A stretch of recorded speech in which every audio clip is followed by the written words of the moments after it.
Hello dear students, welcome back to our YouTube channel WB Champions Academy. আপনারা জানেন আমাদের এই চ্যানেলের মাধ্যমে WB Champions Academy এই একাডেমির মাধ্যমে ফিলোসফি সাবজেক্টের কোচিং দেওয়া হয় এবং এসএসসি এসএলএসটি যে আপকামিং 2025 সালের 14ই সেপ্টেম্বর রবিবার যে পরীক্ষাটি হতে চলেছে একাদশ দ্বাদশের জন্য শিক্ষক নিয়োগের জন্য তার প্রিপারেশন আমরা দিচ্ছি এবং ফিলোসফি সাবজেক্টের সেটা আমরা দিচ্ছি। আজকে আমাদের একটি বিশেষ ক্লাস, সেখানে আমরা আলোচনা করব ফিলোসফি সাবজেক্টের নিরপেক্ষ ন্যায়, লজিক বা যুক্তিবিজ্ঞানের উপর নিরপেক্ষ ন্যায় নামক একটি চ্যাপ্টার, যেটা মোস্ট ইম্পর্টেন্ট। এবং আপনারা জানেন এই অধ্যায় থেকে কিন্তু বেশ কিছু প্রশ্ন আপনারা পরীক্ষায় চলে আসবে এখান থেকে। এবং 2016 সালের প্রশ্নপত্র যদি আমরা দেখি, সেখানে বেশ কিছু কোশ্চেন কিন্তু এখান থেকে এসেছিল। এবং আজকের এই ভিডিওতে আমরা 2016 সালে কি কি কোশ্চেন এখান থেকে এসেছে সেটা আমরা আলোচনা করব এবং একই সঙ্গে নিরপেক্ষ ন্যায়ের ওভারঅল একটা আইডিয়া আমরা এই ক্লাসে আপনাদেরকে প্রদান করব। আমার বহু ছাত্রছাত্রী রিকোয়েস্ট করেছিল স্যার ক্লাসটি নিয়ে আসার জন্য, তো আমি তাদের জন্য এবং আপনাদের সকলের জন্য এই ক্লাসটি নিয়ে এসেছি। আশা করি আপনারা এই ক্লাস থেকে যথেষ্ট পরিমাণে উপকৃত হবেন এবং নিরপেক্ষ ন্যায় থেকে পরীক্ষায় যে প্রশ্নই আসুক না কেন আপনারা খুব ইজিলি সেটা সলভ করতে পারবেন। তো এই প্রসঙ্গে বলে রাখি, আমাদের এই হচ্ছে বিষয় আজকের আলোচনার। তো আরেকটা জিনিস বলে রাখি, আমরা যে 600 কোশ্চেন যে সিরিজটা চালু করেছি, সেখানে আমরা 600 কোশ্চেন রেখেছি। 6টা আমাদের যে গ্রুপ রয়েছে, 6টা গ্রুপ থেকে যে ভারতীয় দর্শন, পাশ্চাত্য দর্শন, এথিক্স, লজিক, আপনার সোশ্যাল অ্যান্ড পলিটিক্যাল ফিলোসফি এবং সাইকোলজি, এই যে 6টা গ্রুপ থেকে 600 কোশ্চেন রাখছি। এবং আমরা বলেছি এই 600 কোশ্চেনের মধ্যে থেকে আপনারা যে 60-এর মধ্যে পরীক্ষা হচ্ছে, সেই 60-এর মধ্যে আপনারা কিন্তু 40 থেকে 50টা আরামসে কমন পেয়ে যাবেন। এর বেশিও আপনারা কমন পেতে পারেন। এবং এর জন্য আমরা কিন্তু ধার্য রেখেছি মাত্র 3000 টাকা। 3000 টাকার বিনিময়ে কিন্তু আপনারা এই টোটাল কোর্সটা পাবেন। এবং যদি আমরা এটাও বলেছি যে যদি আপনারা 40টার নিচে প্রশ্ন কমন পান বা 40টার নিচে প্রশ্ন পান, তাহলে সেক্ষেত্রে আপনারা যে টাকা দিয়ে আপনারা এটা পারচেস করেছেন টোটালটাই আপনাদের ব্যাক দেওয়া হবে। যদিও আর একটা জিনিস বলে দিই, লজিকের কোশ্চেন আমি উল্লেখ করেছিলাম, লজিকের কোশ্চেন হুবহু কমন আসে না, কিন্তু আমি এটাও বলেছি যে এই ক্লাসগুলো এই 600টা কোশ্চেন প্লাস এর সঙ্গে আমরা আরো কি রেখেছি, এর সঙ্গে আমরা একসঙ্গে রেখেছি আপনার 13টা মক টেস্ট রেখেছি। মক টেস্ট এটা মেনলি আমাদের যে 30টা মক টেস্টের সিরিজ আছে, সেখান থেকে আমরা প্রথম 13টা এখানে রেখেছি, যেগুলো ভীষণ গুরুত্বপূর্ণ। এবং একই সঙ্গে কিন্তু এখানে রয়েছে আপনাদের লজিকের ক্লাস। লজিকের ক্লাস আমরা এরকম ভাবেই ভিডিওর মাধ্যমে কিন্তু আপনাদের প্রদান করব। সুতরাং এই সমস্ত প্যাকেজটা আপনারা 3000 টাকার মধ্যে পেয়ে যাবেন। এবং আবারও বলছি, এখান থেকে যে পরীক্ষা হতে চলেছে 60 নম্বরের, সেই 60 নম্বরের পরীক্ষাতে আপনারা কিন্তু এখানে 40 থেকে 50টা প্রশ্ন, অর্থাৎ প্রায় 70% আপ কোশ্চেন কিন্তু আপনারা এখান থেকে কমন পাবেন। যদি কোনো কারণে 40-এর কম চলে আসে, অর্থাৎ যদি কোনো কারণে আপনার 40-এর কম কোনো প্রশ্ন আসে, সেক্ষেত্রে 40-এর নিচে যদি প্রশ্ন থাকে, 40-এর নিচে যদি আপনার কোনো প্রশ্ন যদি কমন না পান, 40-এর নিচে হয়, তাহলে কিন্তু আমরা পুরো টাকা আপনাদের রিটার্ন করব, এই প্রতিশ্রুতিও দিয়েছি। তো সেই সিরিজ চালু হয়েছে এবং সেখানে বহু ছেলে মেয়ে, আমার স্টুডেন্ট, আমার ভাই বোন, আমার বন্ধু বান্ধবী অনেকেই কিন্তু সেটা পারচেস করেছে। এর আগের ভিডিওতে আমরা কিন্তু তাদের যে ফিডব্যাক সেটা আপনাদেরকে জানিয়েছি। এবং সেই লজিকের যে ক্লাসগুলো শুরু হয়েছে, তার মধ্যে আজকে দ্বিতীয় ক্লাস। এবং আমরা মানকের প্রথম ক্লাসে আমরা মানক তত্ত্ব নিয়ে এলাবোরেটলি আলোচনা করেছি। স্টুডেন্টরা ভীষণ হ্যাপি যে তারা খুব সহজে বিষয়টা বুঝতে পেরেছে। যদি আপনারা এই ক্লাসটি না দেখে থাকেন, মানকের ক্লাসটি, অবশ্যই ক্লাসটি দেখে নেবেন, আপনার কিন্তু যথেষ্ট উপকার হবে। আমাদের প্লে লিস্টে যাবেন, সেখানে পেয়ে যাবেন। তো আজকে আমরা আলোচনা করব সেই টপিকেরই, লজিকের উপরে নিরপেক্ষ ন্যায়ের class.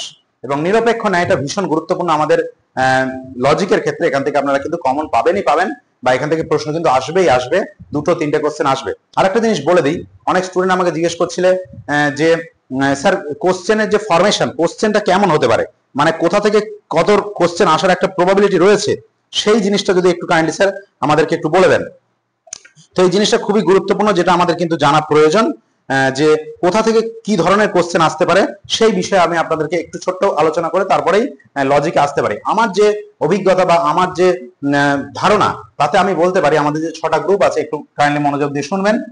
Indian philosophy, western philosophy, logic, ethics, ঠিক আছে, তারপরে আপনার সোশ্যাল অ্যান্ড পলিটিক্যাল এবং আপনার সাইকোলজি। সাইকোলজি, এই যে 6টি পার্ট রয়েছে, এই 6টি পার্টে টোটাল কিন্তু কোশ্চেন থাকবে আপনার 60টি। ঠিক আছে, টোটাল কোশ্চেন থাকবে 60টি। আমরা যদি গত বছরগুলোর প্রশ্নপত্র পর্যালোচনা করি বা দেখি, তাহলে তার উপর বেস করে আমরা বলতে পারি খুব সহজেই যে ইন্ডিয়ান যে ফিলোসফি, এখান থেকে আপনারা খুব সহজেই কিন্তু প্রায় আপনারা এখান থেকে 12 থেকে 15টা কোশ্চেন কিন্তু এখান থেকে আপনারা পাবেন। 12 থেকে 15টা কোশ্চেন কিন্তু আপনারা এখানে খুব সহজেই কিন্তু আপনারা এখান থেকে পেয়ে যাবেন। ইন্ডিয়ান ফিলোসফি থেকে আবারও বলছি, ইন্ডিয়ান ফিলোসফিতে কিন্তু 12 থেকে 15টা কোশ্চেন আসবে পরীক্ষাতে। একই সঙ্গে ওয়েস্টার্নের কথাও যদি বলি, একই সঙ্গে এখানেও কিন্তু আপনারা 12 থেকে 15টা কোশ্চেন কিন্তু ওয়েস্টার্ন থেকে আপনারা এখানে পেয়ে যাবেন। ঠিক আছে, 12 থেকে 15টা আমরা বলতে পারি না যে 13টা আসবে কি 14টা আসবে, এটা বলা যায় না, কিন্তু একটা রেঞ্জ বলে দিচ্ছি যে এই রেঞ্জের মধ্যে কিন্তু প্রশ্ন আপনারা পাবেন। এবং একই সঙ্গে যদি আমরা আলোচনা করি যে লজিকের ক্ষেত্রে আপনারা এখান থেকে 9 থেকে 12টি কোশ্চেন কিন্তু খুব সহজেই পেয়ে যাবেন। 9 থেকে 12টা কোশ্চেন কিন্তু আপনারা লজিক পার্ট থেকে কিন্তু পরীক্ষায় থাকবে। ঠিক আছে, এবং একই সঙ্গে এথিক্স এর কথা যদি আমরা বলি, সেখানে আপনারা কিন্তু 10 থেকে 12টি কোশ্চেন কিন্তু আপনি এথিক্স থেকেও কিন্তু 10 থেকে 12টি কোশ্চেন আপনি পেয়ে যাবেন। সুতরাং আপনাকে জানতে হবে যে কোন জায়গায় আপনাকে বেশি গুরুত্বটা দিতে হবে। একই সঙ্গে সাইকোলজির কথা যদি আমরা বলি, সেখান থেকে আপনারা 8 থেকে 11টা কোশ্চেন কিন্তু আপনারা এখান থেকে পেয়ে যাবেন। এবং ফাইনালি যে আমাদের সোশ্যাল এবং পলিটিক্যাল ফিলোসফি রয়েছে, সেখান থেকে খুব সহজেই আপনারা কিন্তু 4 থেকে 7খানা কোশ্চেন কিন্তু আপনারা এখান থেকে পেয়ে যাবেন। সুতরাং আমরা দেখে নিলাম যে আমার একটা ব্যক্তিগত অভিজ্ঞতা, তার বেস করে আমি বলছি যে সাধারণত আমাদের যে 6টি টপিক রয়েছে, Indian, western, logic, ethics, social and political এবং সাইকোলজি, এই যে 6টি টপিকের উপর 7টি প্রশ্ন থাকবে, সেখান থেকে কোন টপিক থেকে কতটা আসতে পারে তার একটা প্রবাবল একটা বিষয় আমি আপনাদেরকে তুলে ধরলাম। তো এখান থেকে মোটামুটি আপনারা ইন্ডিয়ান ফিলোসফি, ওয়েস্টার্ন ফিলোসফি, হ্যাঁ, লজিক, এথিক্স, এই যে আমি সবগুলো বললাম, এগুলো কিন্তু আপনাদেরকে মাথায় রাখতে হবে। এখান থেকে আমরা 12 থেকে 15টা, বা এখান থেকে আপনি ধরুন 12 থেকে 15 জায়গায় এখানে ধরুন আমরা 13টা এলো, ঠিক আছে, এখান থেকে 13টা থাকতে পারে, বা এখান থেকে আপনি ধরুন 14টা পেলেন। তো এইরকম ভাবে কিন্তু আপনি এখান থেকে পেয়ে যাবেন। ধরুন লজিক থেকে আপনি 9টা থেকে 12টা বলেছেন, সেখান থেকে আপনি 10টা পেলেন। ঠিক আছে, একই রকম ভাবে এথিক্স এর কথা যদি আমি বলি, যে এখান থেকে আপনি 10 থেকে 12টা বলেছেন, এখান থেকে আপনি ধরুন 11টা কোশ্চেন কমন পেলেন, বা 10টা কোশ্চেন কমন পেলেন। ঠিক আছে, বা 10টা কোশ্চেন আসলো। এবং একই সঙ্গে সোশ্যাল অ্যান্ড পলিটিক্যাল যে ফিলোসফির কথা আমি বলছি, সোশ্যাল অ্যান্ড পলিটিক্যাল ফিলোসফি থেকে আপনি ধরে নেন এখান থেকে আপনি 5টা কমন পেলেন, 5টা কোশ্চেন এখান থেকে এলো।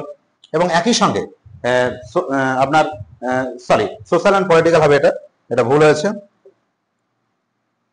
সোশ্যাল অ্যান্ড পলিটিক্যাল, এখান থেকে কিন্তু আপনি খুব সহজেই আপনার সোশ্যাল অ্যান্ড পলিটিক্যাল থেকে আপনি এখান থেকে কিন্তু 5টা কোশ্চেন কিন্তু এখান থেকে কিন্তু আপনি হামেশাই, সরি এখানে একটু ভুল হয়েছে, সোশ্যাল অ্যান্ড পলিটিক্যালটা এখানে ভুল হয়েছে। আমার যতদূর ধারণা তাতে সোশ্যাল এবং পলিটিক্যালে কিন্তু আপনার খুব বেশি কোশ্চেন থাকবে না। সোশ্যাল পলিটিক্যাল থেকে আপনার 5 থেকে 7টা কোশ্চেন আপনার এখান থেকে আপনি পাবেন, 5 থেকে 7টি প্রশ্ন আপনি এখান থেকে পাবেন। এবং যে আপনার সাইকোলজি থেকে আপনি এখান থেকে 8 থেকে 10টা কোশ্চেন কিন্তু এখান থেকে পাবেন।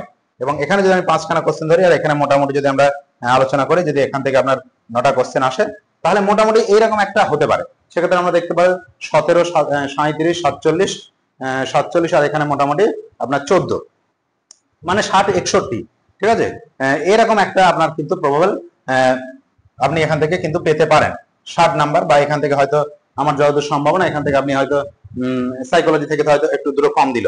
ঠিক আছে, ওভারঅল এখানে 10, 20, 30, 40, 50, হ্যাঁ, 46, 50, 56 আর 5 এ 61, মোটামুটি আমি একটা আইডিয়া আপনাদেরকে প্রদান করলাম। তো এইরকম একটা কিন্তু আপনাদের পরীক্ষায় থাকবে বলে আমার বিশ্বাস। ঠিক আছে, বাকিটা আপনারা প্রত্যেকেই অভিজ্ঞ জ্ঞানী ব্যক্তি, আপনারা ভালো জানবেন, আমার থেকে অনেক ভালো জানবেন আপনারা। তো সুতরাং আমার একটা যে আইডিয়া আমি এটা আপনাদেরকে বললাম, তো অবশ্যই এটা মনে রাখবেন, আমাদের Indian, western, logic, ethics, social and political এবং সাইকোলজি থেকে এইরকম একটা প্রশ্ন আসার প্রবলতম সম্ভাবনা রয়েছে। তবে সোশ্যাল অ্যান্ড পলিটিক্যালটাই কিন্তু আমাদের খুব একটা বেশি প্রশ্ন থাকে না। সেক্ষেত্রে এখানে আপনার 4 থেকে 5টা কোশ্চেন হয়তো আপনি এখান থেকে পাবেন। এখান থেকে যদি আমার মনে হয় যে এখান থেকে 4 থেকে 7টি কোশ্চেন এখানে কিন্তু থাকবে বলে আমার বিশ্বাস। সুতরাং এই জিনিসগুলো একটু আপনারা খেয়াল রাখবেন। সাইকোলজি থেকে হয়তো 2-1টা বেশিও থাকতে পারে, কোনো জায়গা থেকে এদিক ওদিক হতে পারে, তবে মোটামুটি এই রেঞ্জের মধ্যে আশা করি থাকবে। তবে বেশি প্রশ্ন অবশ্যই ইন্ডিয়ান, ওয়েস্টার্ন, এথিক্স, এই জায়গাগুলো থেকে কিন্তু লজিক, এই জায়গাগুলো থেকে কিন্তু কোশ্চেন বেশি থাকবে বলে আমার ধারণা। তো এই জিনিসগুলো অবশ্যই আপনারা একটু মাথায় রাখবেন। আমার অনেক স্টুডেন্ট জানতে চেয়েছিল। আর একটা জিনিস আমি বলি, স্টুডেন্টরা বলছেন যে আমি ওএমআর গোল করব কিভাবে। তো ওএমআর গোল করার খুব সহজ এবং নির্ভুল একটি প্রসেস আমি এর পরবর্তী ভিডিওতে আলোচনা করে দেবো। কিভাবে আপনারা কোশ্চেন পেপার নিয়ে কিভাবে কখন আপনি ওএমআর এ হাত দেবেন, কখন কিভাবে আপনি ওএমআরটা গোল করবেন যাতে কোনো রকমের ভুল না থাকে, যেটা আমি 2016 সালে যেভাবে করেছিলাম এবং সেখানে আমি 55 মধ্যে 53 পেয়েছিলাম। তো সেই মেথড, প্রত্যেকটি মেথড যেখানে কোনো রকম ভুল হওয়ার সম্ভাবনা নেই, 100% গ্যারান্টি থাকবে যে আপনার সঠিক হবে। তো সেই বিষয়ে আমি কিন্তু ডিটেল আলোচনা করবো আপনার পরবর্তী ভিডিওতে। তা অবশ্যই চ্যানেলটি সাবস্ক্রাইব করে রাখবেন যদি আপনাদের ভালো লেগে থাকে, যদি কোনো রকমের উপকার আপনাদের হয়। তো আজকে আমরা আলোচনা করব, এবার আমরা মূল পর্বে ফিরব এবং সেখানে আজকে আমরা আলোচনা করব নিরপেক্ষ ন্যায় বা ক্যাটাগরিক্যাল সিলোজিজম। আমাদের যে আমরা জানি যুক্তিকে কিন্তু আমরা দুটো ভাগে ভাগ করে থাকি, একটা অবরোহ যুক্তি, একটা আরোহ যুক্তি। বেসিক জিনিস আমরা প্রত্যেকে জানি। এই অবরোহ যে যুক্তি, এই অবরোহ যুক্তির আবার দুটো শাখা বা ব্রাঞ্চে বিভক্ত। সেটা হচ্ছে একটা অমাধ্যম আর একটা মাধ্যম। অমাধ্যমের ক্ষেত্রে আমরা জানি একটি মাত্র আশ্রয় বাক্য থেকে সিদ্ধান্ত নিশ্চিত হয় অনিবার্যভাবে, এবং মাধ্যমে একের বেশি মানে দুই বা তার বেশি আশ্রয় বাক্য থেকে সিদ্ধান্তটি অনিবার্যভাবে নিশ্চিত হয়, যেহেতু তারা অবরোহের ভাগ। আর অবরোহে আমরা জানি আশ্রয় বাক্য থেকে সিদ্ধান্তটি অনিবার্যভাবে নিশ্চিত হয় এবং সিদ্ধান্ত কখনোই আশ্রয় বাক্য থেকে অধিক ব্যাপক হয় না। সিদ্ধান্তটি আশ্রয় বাক্যের সমব্যাপক বা সিদ্ধান্তটি আশ্রয় বাক্য থেকে কম ব্যাপক হয়, এগুলো আমরা প্রত্যেকে কম বেশি জানি। তো আজকে আমাদের যে আলোচ্য বিষয় সেটা হচ্ছে ন্যায়। অর্থাৎ এই যে আমি অবরোহ এবং আরোহের দুটো ভাগ করলাম, অবরোহকে দুটো ভাগ করলাম, অমাধ্যম মাধ্যম। এর যে মাধ্যম পার্টটি রয়েছে, যেখানে কমপক্ষে দুটি আশ্রয় বাক্য থাকবে তার থেকে সিদ্ধান্ত নিশ্চিত হয়, সেই মাধ্যম অনুমানের একটা খুব গুরুত্বপূর্ণ টপিক হচ্ছে আপনার ন্যায় বা যেটাকে আমরা বলি নিরপেক্ষ ন্যায়। আমরা ন্যায় বলে অভ্যস্ত, কিন্তু এটাকে বলা হয় নিরপেক্ষ ন্যায়। ঠিক আছে, মানে ন্যায়টাকেই অ্যাকচুয়ালি নিরপেক্ষ ন্যায়টাকেই ন্যায় বলা হয় সংক্ষেপে। ঠিক আছে, যদিও ন্যায়টা আরো বৃহৎ, ঠিক আছে, কিন্তু আমরা নিরপেক্ষ ন্যায়কে সংক্ষেপে ন্যায় বলে থাকি। তো যাই হোক, এই যে ন্যায়ের কথা আমি বলছিলাম, এই ন্যায় কিন্তু আবার আপনারা জানেন যে মেনলি দুটো ভাগে বিভক্ত। ন্যায় কিন্তু দুটো ভাগে বিভক্ত, একটাকে আমরা বলি মিশ্র এবং একটি হচ্ছে অমিশ্র। ঠিক আছে, এইগুলো কিন্তু আমরা ডিটেলে জানি। সুতরাং ক্লাসটি খুব মনোযোগ দিয়ে দেখবেন, আপনাদের অনেক উপকার হবে বলে আমার বিশ্বাস। তো এইবার আমরা যদি আলোচনা করি সেক্ষেত্রে মিশ্র ন্যায় যেটা আছে, মিশ্র ন্যায় মানে কি? মিশ্র ন্যায় মানে হচ্ছে, আমরা আগেই বললাম যে একটি ন্যায় মানে হচ্ছে আপনার মাধ্যম অনুমান। ন্যায় হচ্ছে মাধ্যম অনুমানের অন্তর্গত, এবং মাধ্যম অনুমানের ক্ষেত্রে কিন্তু আপনার মনে রাখবেন যে কমপক্ষে দুটি আশ্রয় বাক্য এবং একটি সিদ্ধান্ত থাকে। ঠিক আছে, এখন যদি দেখা যাচ্ছে এই যে আশ্রয় বাক্য এবং সিদ্ধান্তের কথা আমি বলছি, এইগুলো কিন্তু যুক্তির অবয়ব বলা হয়। যুক্তি গঠিত হয় বচন দিয়ে। এখানে একটি বচন, দুটি বচন, তিনটি বচন আছে। এই বচনগুলিকে বলা হয় যুক্তির অবয়ব। ঠিক আছে, যা দিয়ে যুক্তি গঠিত হয় সেটাকেই বলা হয় যুক্তির অবয়ব। তো এখন আমরা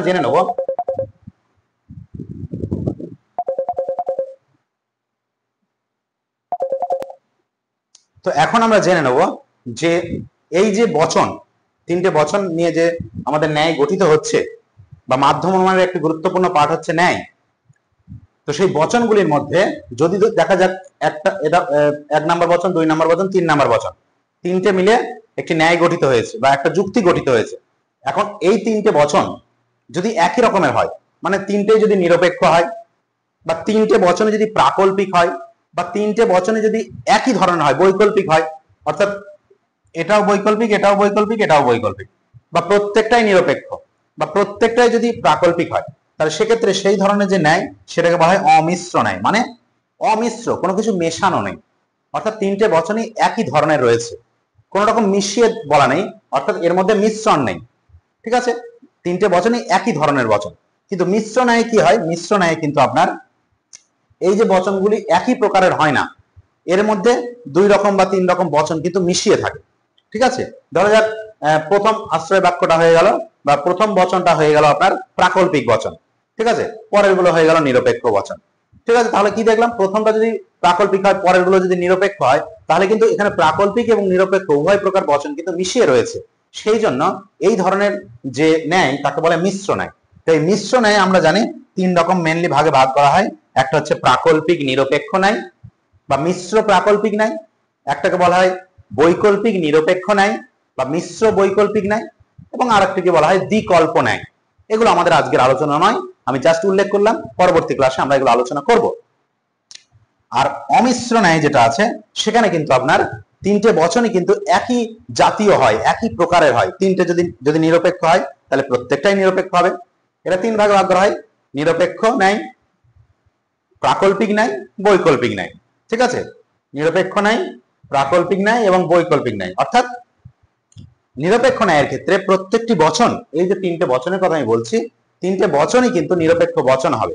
প্রাকল্পিক ন্যায়ের ক্ষেত্রে তিনটে বচনই আপনার প্রাকল্পিক বচন হবে। যেমন এইচএস এর ক্ষেত্রে আমরা দেখি হাইপোথেটিক্যাল সিলোজিজম, সেখানে আমরা দেখি P implies Q, Q implies R, সুতরাং পি ইমপ্লাইজ আর। সেখানে তিনটে বচনই কিন্তু আমরা জানি আপনার প্রাকল্পিক বচন। একই রকম ভাবে বৈকল্পিকের ক্ষেত্রে বৈকল্পিক ন্যায় যদি সেটা অমিশ্র হয় তাহলে সেক্ষেত্রে আমরা জানি যে সেটা তিনটে বচনই বৈকল্পিক হবে। তো আশা করি আপনারা বুঝতে পেরেছেন এই বিষয়টা, যে ন্যায়ের প্রকারভেদ। আজকের আমাদের আলোচ্য বিষয় হচ্ছে নিরপেক্ষ ন্যায়। আমি এর আগেই বলে দিই, আর একটা জিনিস আপনাদের উল্লেখ করে দিই, সেটা হচ্ছে আজকের এই ক্লাসটি মেনলি আমরা সকলের জন্য রেখেছি।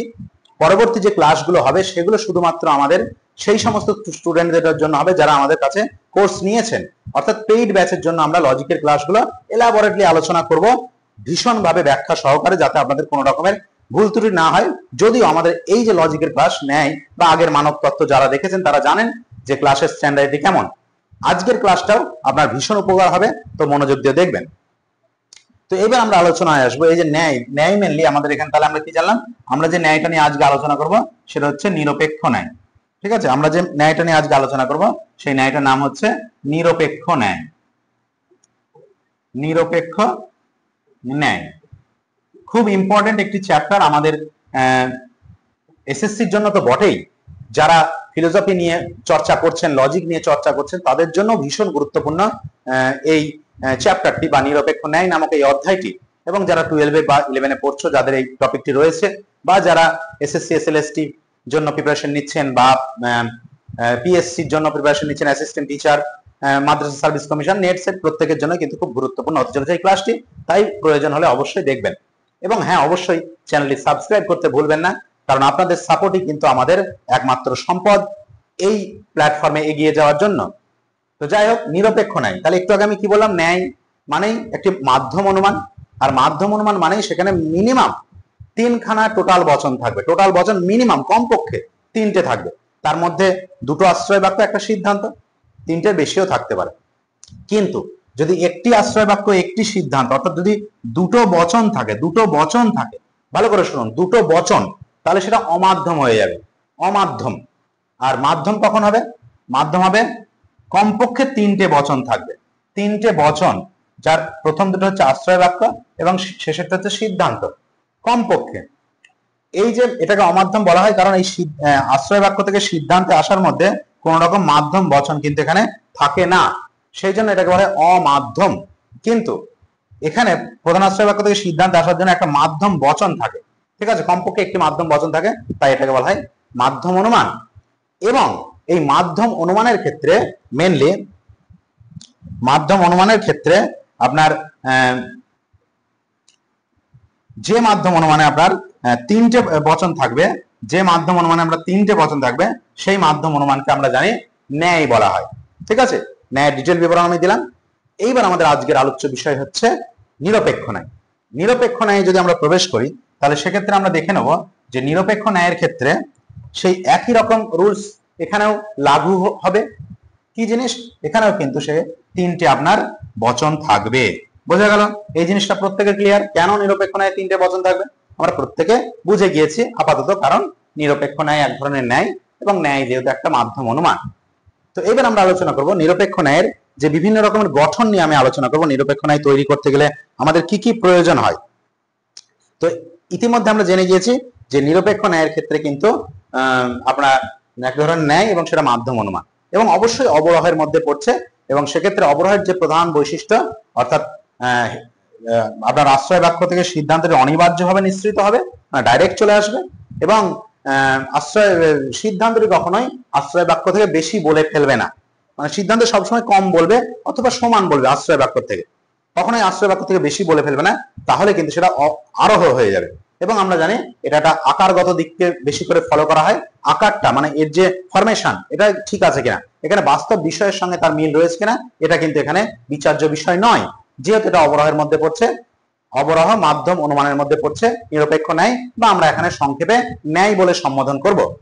তো চলুন জেনে নেওয়া যাক বিষয়টা একটু। তো এই যে ন্যায় আমি আলোচনা করছি, এই নিরপেক্ষ ন্যায়ের ক্ষেত্রে তাহলে আমরা কি জানলাম, তিনটে বচন থাকবে। ঠিক আছে, তিনটে বচনের এটিকে বলা হবে প্রধান আশ্রয় বাক্য। কি বলা হবে? প্রধান আশ্রয় বাক্য। ঠিক আছে, এর আরো একটি নাম আছে সাধ্য বাক্য। সাধ্য বাক্য, কেন এটাকে সাধ্য বাক্য বলা হয় সেটা নিয়ে আমি আলোচনা করব। দ্বিতীয়টাকে বলা হয় অপ্রধান। অপ্রধান আশ্রয় বাক্য বা অপ্রধান হেতু বাক্য। আমরা আশ্রয় বাক্য, হেতু বাক্য, যুক্তি বাক্য এই কথাগুলো ব্যবহার করে থাকি সমার্থক বাক্য শব্দ। তাহলে এটাকে অপ্রধান বাক্য বা পক্ষ বাক্য বলা হয়। ওকে, এবার আমরা আলোচনা করব শেষেরটা হচ্ছে সিদ্ধান্ত। আমরা প্রত্যেকে জানি শেষেরটাকে সিদ্ধান্ত বাক্য বা সিদ্ধান্ত বলা হয় বা কনক্লুশন বলা হয়। এইবার তাহলে আমরা বুঝে গেলাম তিনটে বচন কি কি এবং তাদের নাম কি কি নিরপেক্ষ ন্যায় বা ন্যায়ের ক্ষেত্রে। এইবার এই তিনটে বচনে কিন্তু আমাদের নিরপেক্ষ ন্যায়ের ক্ষেত্রে তিনটে বচন থাকে এবং একই সঙ্গে তিনটে পদ থাকে। মোস্ট ইম্পর্টেন্ট তিনখানা কিন্তু পদ রয়েছে। সেই তিনটি পদ কি কি আমরা প্রত্যেকে জানি। হেতুপদ, হেতুপদ যেটাকে আমরা এম অক্ষর দ্বারা প্রকাশ করি, সাধ্যপদ, ঠিক আছে, সাধ্যপদকে আমরা পি অক্ষর দ্বারা প্রকাশ করি, এবং পক্ষপদ, পক্ষপদকে আমরা এস অক্ষর দ্বারা প্রকাশ করি। ঠিক আছে, এটা হচ্ছে বিষয়। এখন পক্ষপদ জিনিসটা কি? পক্ষপদ হচ্ছে যার সম্বন্ধে কিছু বলা হয়, যার সম্বন্ধে কিছু বলা হয় সেটা হচ্ছে পক্ষপদ। ঠিক আছে, তারপরে সাধ্যপদ জিনিসটা কি? সাধ্যপদ জিনিসটা হচ্ছে যা বলা হয়, যেটা বলা হচ্ছে। তাহলে যার উদ্দেশ্যে বলা হচ্ছে সেটা পক্ষ, আর যেটা বলা হচ্ছে সেটা সাধ্য। আমি বললাম রাম ভালো ছেলে, তাহলে কার সম্পর্কে বললো? রামের সম্পর্কে। রাম হচ্ছে পক্ষ। রামের সম্পর্কে কি বলা হলো? ভালো ছেলে। ভালো ছেলে হচ্ছে সাধ্য। বোঝা গেল? যার সম্পর্কে বলা হয় সেটা পক্ষ, আর পক্ষের সম্পর্কে যেটা বলা হচ্ছে, যে জিনিসটা বলা হচ্ছে, যে গুণটার কথা বলা হচ্ছে সেটা হচ্ছে সাধ্য। ওকে, আর হেতুপদ হচ্ছে, হেতুপদের অন্য একটি নাম হচ্ছে মধ্যপদ, মিডল টার্ম। ঠিক আছে, এ কি করে? পক্ষ এবং সাধ্যের মধ্যে মিলন ঘটায়। পক্ষ এবং সাধ্যের মধ্যে মিলন ঘটিয়ে সিদ্ধান্তে পক্ষ সাধ্যকে একত্রিত করে। প্রধান আশ্রয় বাক্যে আপনার এবার কোন কোন পদটা বসছে সেটা বলে তারপর বলছি। তাহলে প্রধান আশ্রয় বাক্য, এখানে প্রধান আশ্রয় বাক্যে কিন্তু আমরা সকলেই জানি যে প্রধান আশ্রয় বাক্যে দুটো পদের স্থান। এখানে আমরা প্রত্যেকে জানি যে প্রত্যেকটি বচনের ক্ষেত্রে দুটো করে পদ থাকে, অর্থাৎ টোটাল 6টা পদ কিন্তু এখানে থাকে, কিন্তু আমাদের আছে হচ্ছে 3টে পদ। এই 3টে পদ কিন্তু 6টা জায়গায় বসবে। ঠিক আছে, এবং এই 3টে পদ কিন্তু প্রত্যেকটি দুবার করে বসবে। 3 into 2, 3 into 2 is equal to 6। তাহলে 3টে পদ ছিল, 6টা পদ কিন্তু হয়ে গেল, যেহেতু প্রত্যেকে দুবার করে বসবে। তার মানে কি? হেতুপদ দুবার বসবে, সাধ্যপদ দুবার বসবে, পক্ষপদও কিন্তু দুবার বসবে, মানে দুটি স্থানে বসবে। এবং আরো একটি খুব ইম্পর্টেন্ট বিষয়, সেটা হচ্ছে কোনো একটি পদই একই বাক্যে দুবার বসতে পারবে না। অর্থাৎ হেতুপদ আমি বলেছি দুবার বসবে, এটাও দুবার বসবে, এটাও দুবার বসবে। তার মানে এই নয় যে প্রধান আশ্রয় বাক্যে হেতুই দুবার বসে গেল, বা অপ্রধান আশ্রয় বাক্যে পক্ষই দুবার বসে গেল, হবে না। অর্থাৎ একটি বাক্যে বা বচনে একটি পদ একবারই বসবে। ওকে, এইবার আমরা জেনে নিই তাহলে প্রত্যেকটি পদ কিন্তু দুবার করে বসবে। তাহলে এদের পজিশনগুলো আমাদের জানা খুব দরকার, অনেক সময় পরীক্ষায় প্রশ্ন রয়ে আসবে। তাহলে হেতুপদ কিন্তু আমরা সবসময় বসবে আশ্রয় বাক্যে। কি বললাম? হেতুপদ বসবে আশ্রয় বাক্যে, কোন স্থান ঠিক করে দেওয়া নেই। এখানে যে এটা উদ্দেশ্য বিধেয়, উদ্দেশ্য বিধেয়, এটা উদ্দেশ্য বিধেয়, হেতুপদের স্থান উল্লেখ নেই। ঠিক আছে, হেতুপদ শুধুমাত্র আশ্রয় বাক্যেই বসতে পারে। ঠিক আছে, বা হেতু বাক্যে, যেহেতু পদ হেতু বাক্যে বা আশ্রয় বাক্যেই বসে, সেই জন্য আশ্রয় বাক্যের অপর নাম হেতু বাক্য। ওকে, এইবার পক্ষপদ আর সাধ্যপদ নিয়ে আলোচনা করি। সিদ্ধান্তের যেটা এটা তো সিদ্ধান্ত, সিদ্ধান্তের এটা উদ্দেশ্য স্থান, এটা বিধেয় স্থান। সিদ্ধান্তের উদ্দেশ্যে যেই বসুক না কেন সেটা হয়ে যাবে পক্ষ। কি হলো? সিদ্ধান্তের উদ্দেশ্যে যেই বসুক না কেন সেটা হয়ে গেল পক্ষ, মানে এটা ফিক্সড, এর স্থান স্থির করা রয়েছে, একদম ফিক্সড, এর কোনো নড়চড় নেই। সিদ্ধান্তের উদ্দেশ্যে যেই বসবে সেটা হবে পক্ষ। খুব ভালো করে শুনে নিন, সিদ্ধান্ত বাক্যের উদ্দেশ্যে যেই বসবে সেটাই হয়ে যায় পক্ষ। তাই কোনো একটা ন্যায় দেয়া থাকলে আমরা প্রথমেই সিদ্ধান্তটা বার করার চেষ্টা করি, তার বিভিন্ন ফর্মুলা আছে, আপনারা জানেন না, সেই বিষয়ে আমি আলোচনা করছি না। তো কোনো একটি ন্যায়কে যুক্তিকে ন্যায় প্রকাশ করার সময় বা তার আদর্শ আকার গঠন করার সময় আমরা প্রথমে সিদ্ধান্তটা বার করি। কেন? কারণ সেক্ষেত্রে ফিক্সড একটা জায়গা দেওয়া থাকে যে এইটাই হচ্ছে উদ্দেশ্য স্থানে সিদ্ধান্তের উদ্দেশ্যে যেই বসবে সেটা হয়ে যাবে পক্ষপদ। ওকে, এইবার তাহলে পক্ষপদ একবার বসে গেল। এবার সিদ্ধান্তের উদ্দেশ্যে যেটাই বসবে সেটাই হয়ে যাবে, সরি, সিদ্ধান্তের বিধেয়ে যেটাই বসবে সেটা হয়ে যাবে সাধ্যপদ। ঠিক আছে, অর্থাৎ সিদ্ধান্তে দুটো পদ, পক্ষ উদ্দেশ্য আর বিধেয়। তাই সিদ্ধান্তের উদ্দেশ্যে যে বসেছে সে তো আমরা জেনে গেলাম পক্ষপদ, আর সিদ্ধান্তের বিধেয়ে যে বসবে সে সব সময় সাধ্যপদ হবে, এটা আমরা মনে রাখবো। সেই জন্যই যেহেতু সিদ্ধান্ত ফিক্সড জায়গা রয়েছে সেই জন্য সিদ্ধান্তকে আগে বসানো হয় বা খোঁজা হয়। তো যাই হোক, এখানে তাহলে ফিক্স হেতুপদ পক্ষপদে একবার বসে গেল, সাধ্যপদে একবার কিন্তু বসে গেল, তাহলে এরা আর একবার করে বসবে। ঠিক আছে, এবার দেখুন এখানে আমি একটা লিখেছি সাধ্য বাক্য। কেন সাধ্য বাক্য কথা লিখেছি? কারণ এই যে সাধ্যপদ পি, এই যে সাধ্যপদ আমি এখানে লিখেছি পি, আপনার সাধ্যপদ আমি এখানে লিখেছি পি, সেই পি কিন্তু আপনার এই যে পিটা লিখেছি, এই পি কিন্তু আপনার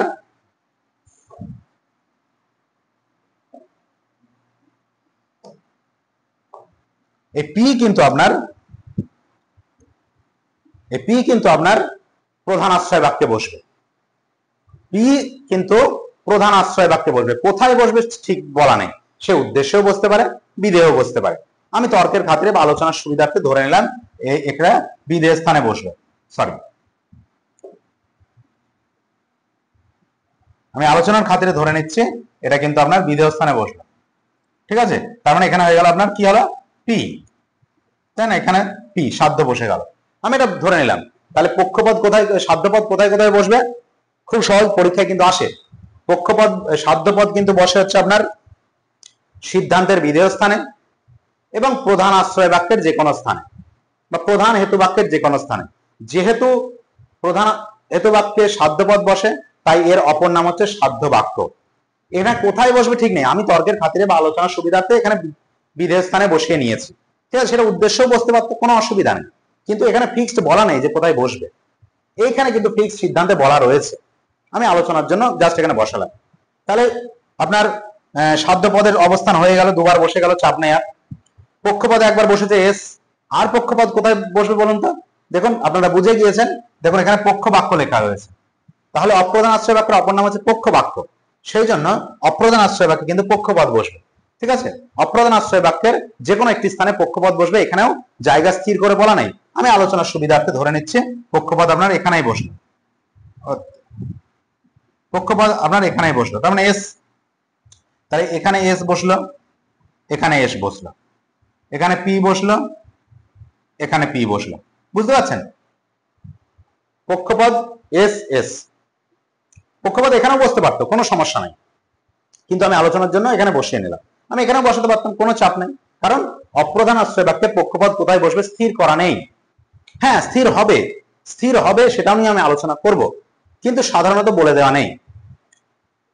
এইবার তাহলে পক্ষপদ দু জায়গায় বসে গেল, সাধ্যপদ দু জায়গায় বসে গেল। সাধ্যপদ তাহলে কোথায় কোথায় বসলো? সিদ্ধান্তের বিধেয় স্থানে এবং প্রধান আশ্রয় বাক্যের যে কোনো স্থানে। পক্ষপদ কোথায় বসলো? সিদ্ধান্তের উদ্দেশ্য স্থানে এবং অপ্রধান আশ্রয় বাক্যের যে কোনো স্থান।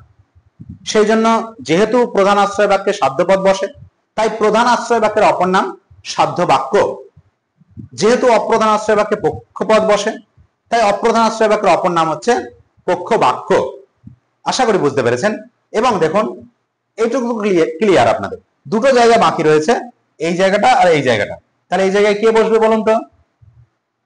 ভেরি গুড, ঠিক বলেছেন। বাকি রয়েছে কিন্তু এখানে আপনার হেতুপদ, হেতুপদ কিন্তু এইখানে বসে যাবে। তাহলে হেতুপদ এখানে বসবে এম, আর দেখেন এখানে এম বসে গেল। তাহলে এখানে হেতুপদ বসলো, এখানে হেতুপদ বসলো। ঠিক আছে, হেতুপদ কিন্তু আশ্রয় বাক্যেই বসে, সিদ্ধান্তে কিন্তু হেতুপদ বসে না। সিদ্ধান্তে তো জায়গা অলরেডি বুকড, বসে গিয়েছে। ওকে, পরিষ্কার। তাহলে এখানে আমরা প্রত্যেকটা দেখুন আর একটা জিনিস লক্ষ্য করুন, কোনো পদই একই বাক্যে দুবার বসেনি। যেমন হেতুপদ একবার বসেছে, এখানে একবার বসেছে। ওকে, দুটো আলাদা আলাদা বাক্য। সাধ্যপদ এখানে বসেছে, এখানে বসেছে, দুটো আলাদা আলাদা বাক্য। পক্ষপদ এখানে বসেছে, এখানে বসেছে, আলাদা আলাদা বাক্য, এবং প্রত্যেকে দেখুন দুবার করে বসে নিয়েছে। বুঝতে পেরেছেন? তো এই হচ্ছে গঠন পদের। এইবার যেটা গুরুত্বপূর্ণ, যে স্থান কি করে ফিক্সড করে বলা থাকবে, চলুন আলোচনা করি। যদি বলে দেয় সংস্থানের নাম যদি উল্লেখ করে দেয়, সংস্থান নিয়ে আমরা ডিটেইলে আলোচনা করব। সংস্থানের নাম একটু বলে দিই।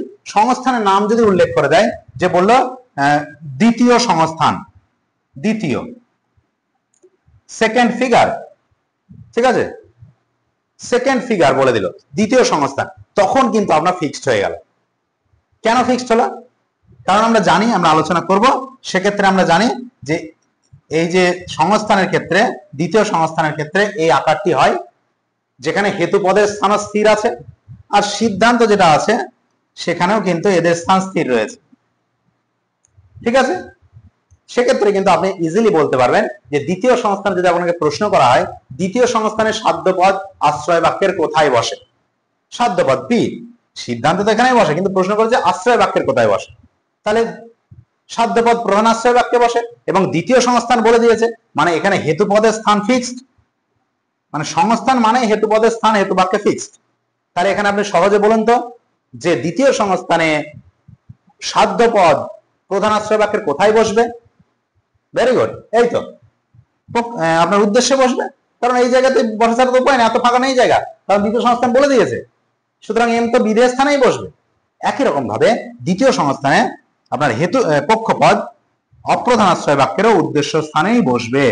তো এইরকম ক্ষেত্রে কিন্তু সংস্থান যদি উল্লেখ করে দেয়, আমরা সংস্থান নিয়ে আলোচনা করব, তো সংস্থান যদি উল্লেখ করে দেয় তাহলে কিন্তু সেক্ষেত্রে আপনার প্রত্যেকটা পদের জায়গা কিন্তু ফিক্সড, ওকে। কিন্তু সংস্থান উল্লেখ করে না দিলে, যদি বলে যে পক্ষ পদের ন্যায়ের ক্ষেত্রে পক্ষ পদের অবস্থান কোথায়, সিদ্ধান্তের হেতুবাক্য, সিদ্ধান্তের উদ্দেশ্য ছাড়া পক্ষপদ আর ন্যায় কোথায় বসে, ন্যায় শুধু ন্যায় বলে দিয়েছে, কোনো সংস্থান উল্লেখ করেনি, তখন আপনাকে লিখতে হবে অপ্রধান আশ্রয় বাক্যের যে কোনো স্থানে, অপ্রধান আশ্রয় বাক্যের যে কোনো স্থানে পক্ষপদ, ঠিক আছে। চলো নেক্সট আলোচনা করি। তাহলে আমরা বিভিন্ন পদের বিভিন্ন বিষয়গুলো বা বচনগুলো জানলাম, কার কি কোথায় কি বসবে না বসবে, এই নিয়ে আমরা ডিটেল কিন্তু আলোচনা আপনাদের সঙ্গে করে দিলাম। এখন এবার আমি আলোচনায় আসব যে আপনার পদ প্রকারভেদ বলে দিলাম, এইবার আমি আলোচনায় আসবো নিয়ম। নিরপেক্ষ ন্যায়ের মোস্ট ইম্পর্টেন্ট জায়গা হচ্ছে নিরপেক্ষ ন্যায়ের নিয়ম কিছু আছে।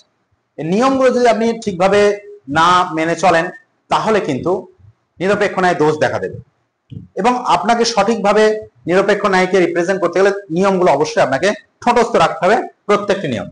নিরপেক্ষ ন্যায়ের নিয়মের কথা যদি আমি আলোচনা করি, নিরপেক্ষ ন্যায়ের নিয়মের কথা যদি আমি আলোচনা করি, সেক্ষেত্রে নিয়ম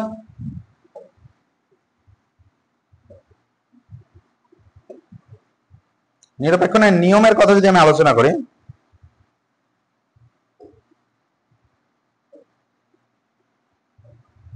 নিরপেক্ষ ন্যায়ের নিয়মের কথা যদি আমি আলোচনা করি, নিয়ম বা রুলস, সেক্ষেত্রে নিরপেক্ষ ন্যায়ের কিন্তু 10টা সাধারণ নিয়ম রয়েছে।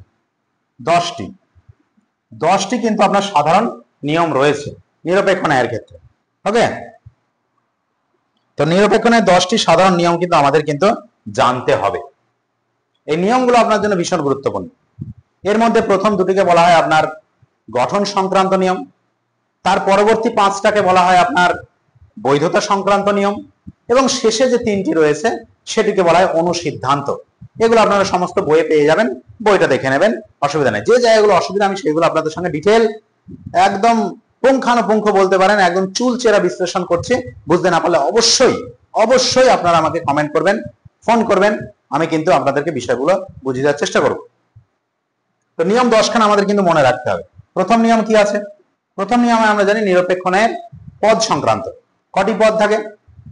একটু আগে আলোচনা করলাম, নিরপেক্ষ ন্যায়ের 3খানা পদ থাকে, এর বেশিও থাকবে না, কমও থাকবে না। যদি কোনো কারণে নিরপেক্ষ ন্যায়ের 4টে পদ হয়ে যায়, 3-এর বেশি 4টে হয়ে যায়, সেক্ষেত্রে কিন্তু আপনার চারিপদ ঘটিত দোষ বা চতুষ্পদী দোষ ঘটবে।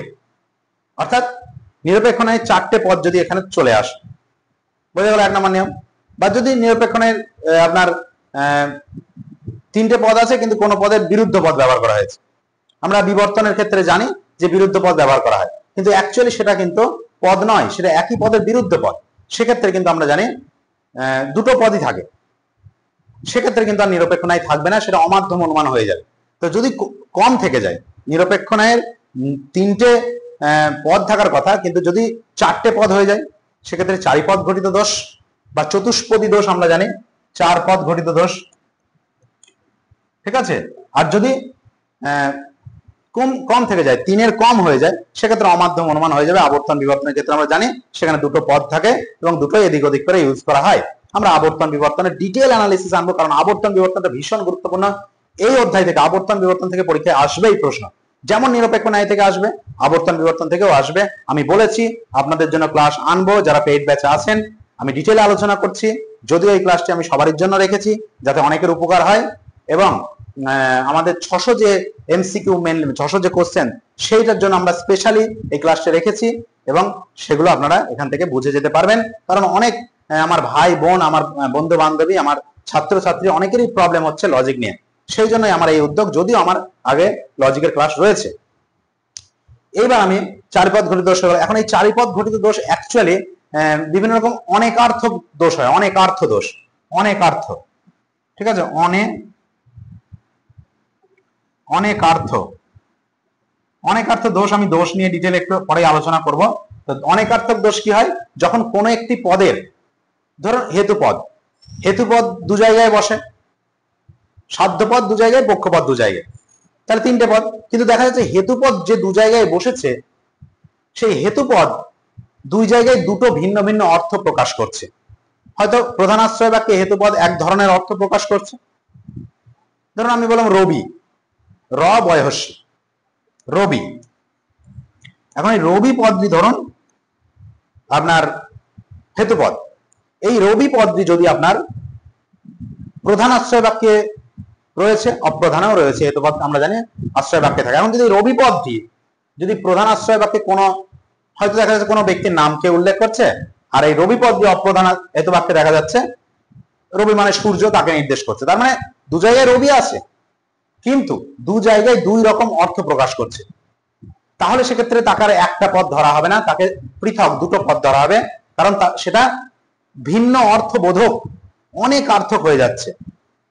সেই জন্য সেক্ষেত্রে কিন্তু 4টে পদ বা চারিপদ ঘটিত দোষ হবে, সেক্ষেত্রে অ্যাকচুয়ালি অনেকার্থক দোষ হবে, অনেকার্থক দোষ। ঠিক আছে, বোঝাতে পারলাম? অর্থাৎ অর্থ যদি পদের ভিন্ন ভিন্ন হয় সেক্ষেত্রে অনেকার্থক। যদি হেতু পদে এরকম ঝামেলা করে তাহলে অনেকার্থক হেতু দোষ। যদি পক্ষ পদে এই সমস্যা হয়, দুই জায়গায় দুই রকম পক্ষ পদে, তাহলে অনেকার্থক পক্ষ দোষ।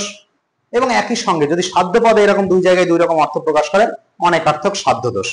বুঝতে পারলাম? আশা করি আপনারা বুঝতে পেরেছেন। পরবর্তীতে আমরা আসি। এবার দ্বিতীয় যে 2 নম্বর নিয়ম, বচন সংক্রান্ত নিয়ম। আমরা জানি নিরপেক্ষ ন্যায়ে 3টি বচন থাকে, অপ্রধান আশ্রয় বাক্য, প্রধান আশ্রয় বাক্য, অপ্রধান আশ্রয় বাক্য, সিদ্ধান্ত। এখন যদি তার কম থাকে তাহলেও সমস্যা, বেশি থাকলেও সমস্যা, তাহলে তার গঠনটাই অ্যাকচুয়ালি হবে না। কম থাকলে তো অমাধ্যম অনুমান হয়ে যাবে, বেশি থাকলে হয়তো ন্যায় শৃঙ্খলের মধ্যে চলে যেতে পারে। ঠিক আছে, তাই এই দুটো নিয়ম অবশ্যই মনে রাখবেন। প্রথম নিয়ম, 3টে পদ থাকবে, তার বেশিও নয় কমও নয়। দ্বিতীয় নিয়ম, 3টে বচন থাকবে বৈধ নিরপেক্ষ ন্যায়ে, তার কমও নয় বেশিও নয়। যেহেতু এই দুটো নিয়ম তার নিরপেক্ষ ন্যায়ের গঠনকে কন্ট্রোল করে, তাই এদেরকে বলা হয় গঠন সংক্রান্ত নিয়ম। অর্থাৎ এই দুটো যদি উল্টো পাল্টা হয় তাহলে নিরপেক্ষ ন্যায় গঠিতই হবে না, সঠিকভাবে গঠনই হবে না। তাই এটা গঠন সংক্রান্ত নিয়ম। আশা করি বুঝতে পেরেছি। পরবর্তী নিয়মগুলো বৈধতা সংক্রান্ত, ভেরি ভেরি ইম্পর্টেন্ট, এইগুলো থেকে মেইনলি পরীক্ষায় প্রশ্ন থাকে। তো পরবর্তীতে 3 নাম্বার যে বিষয়টি রয়েছে সেটি আপনার হচ্ছে হেতুপদ সংক্রান্ত। 3 নাম্বার নিয়ম কি? 3 নাম্বার নিয়ম রয়েছে হেতুপদ সংক্রান্ত।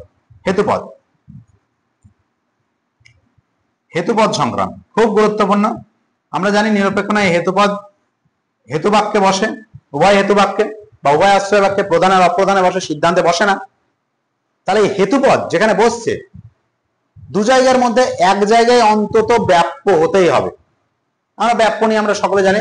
ধরা যাক এ বচন, এ বচনে দুটো জায়গা, দুটো ধরুন এ বচন, দুটো আপনার পদের জায়গা রয়েছে, উদ্দেশ্য বিধেয়, এখন এ দুটো ধরুন হেতু বাক্য বা আশ্রয় বাক্য। এখানে হেতুপদ বসবে, সিদ্ধান্ত তো বসবে না। এখন দেখা যাচ্ছে কোনো কারণে হেতুপদ উভয় আশ্রয় বাক্য এই দুটো এইখানে বসে গেল। উভয় আশ্রয় বাক্য এ বচনের দুটোতেই হেতুপদ বিধেয় স্থানে বসেছে। তাহলে দেখুন হেতুপদ কি কোথাও ব্যাপ্য হওয়ার সুযোগ পেয়েছে? কারণ আমরা জানি এ বচনের বিধেয় পদ কিন্তু অব্যাপ্য হয়, যদি না সেটা ওই আপনার সংজ্ঞার্থ ব্যাপক বা বক্তার্থ সমান বা নির্দিষ্ট বিশিষ্ট পদ না হয়। জেনারেলি সাধারণ এ বচন যদি হয় তাহলে কিন্তু তার উদ্দেশ্যপদ ব্যাপ্য হয়, বিধেয় পদ কিন্তু অব্যাপ্য হয়, আমরা জানি। এখন হেতুপদ যদি উভয় আশ্রয় বাক্য এ বচনের বিধেয় স্থানে বসে যায় তাহলে কিন্তু কোথাও ব্যাপ্য হচ্ছে না, এইরকম ক্ষেত্রে কিন্তু দোষ হবে। নিয়মটা কি? বৈধ নিরপেক্ষ ন্যায়ের হেতুপদকে উভয় আশ্রয় বাক্যের মধ্যে অন্তত অন্তত অ্যাটলিস্ট একবার ব্যাপ্য হতেই হবে। যে কোনো জায়গায় একবার হলেই হবে, দুবার হলে অসুবিধা নেই, কিন্তু একবার হতেই হবে। কিন্তু যদি কোথাও না হয় তাহলে সমস্যা, এবং সেক্ষেত্রে কি দোষ হবে? অব্যাপ্য হেতু দোষ। যেহেতু ব্যাপ্য হচ্ছে না, ভালো করে অব্যাপ্য হেতু দোষ। বুঝে গেল 3 নম্বর নিয়ম? আশা করি আপনাদের কাছে ক্লিয়ার। এবার 4 নম্বর নিয়ম। 4 নম্বর নিয়মের ক্ষেত্রে দুই রকমের দোষ হবে, দুটো দোষ হবে।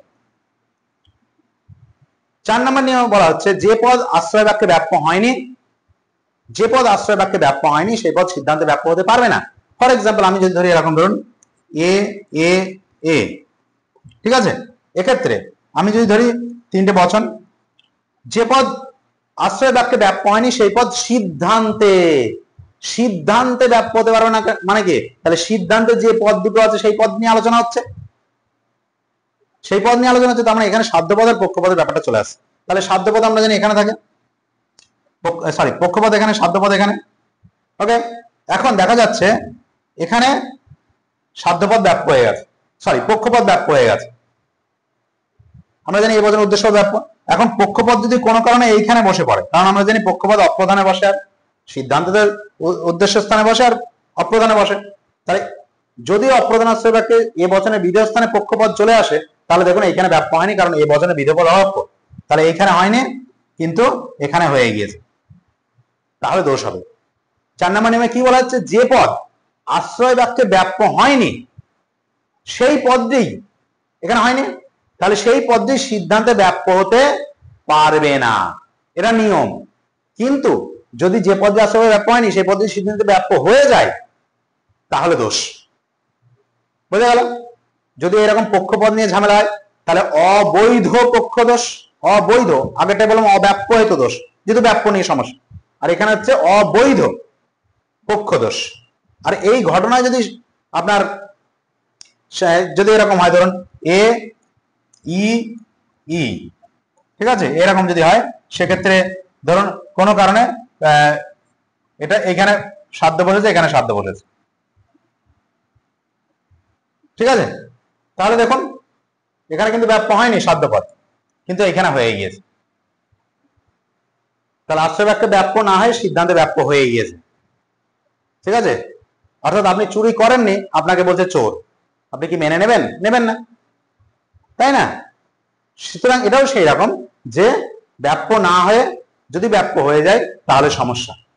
কিন্তু উল্টো কথা নয়, আবার অনেকে ভুল করেন যে ধরা যাক একটা জিনিস এরকম আমি লিখছি এ এ আই, এরকম ধরুন হলো, সেক্ষেত্রে দেখা যাচ্ছে 3টে বচন, সেক্ষেত্রে দেখা যাচ্ছে আপনার এখানে পক্ষপদটা বসেছে, এখানে পক্ষপদটা বসেছে উদ্দেশ্য স্থানে, আর সরি সাধ্যপদ বসেছে এখানে, আর এখানে সাধ্যপদ এখানেই বসবে, এর কোনো জায়গা এদিক ওদিক যাবে না, কারণ এটা সিদ্ধান্তের বিধেয় বসবে। তাহলে দেখুন এইখানে হয়েছে, এখানে হয়নি, এটা নিয়ে কোনো সমস্যা নেই।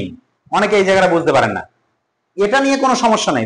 ধরা যাক কোনো একজন ব্যক্তি চুরি করেছে, চুরি করেছে, চুরি করেছে মানে ধরুন ব্যাপ্য হয়েছে, এবং তাকে পুলিশে ধরতে পারলো না, তাহলে কি তার কিছু হবে?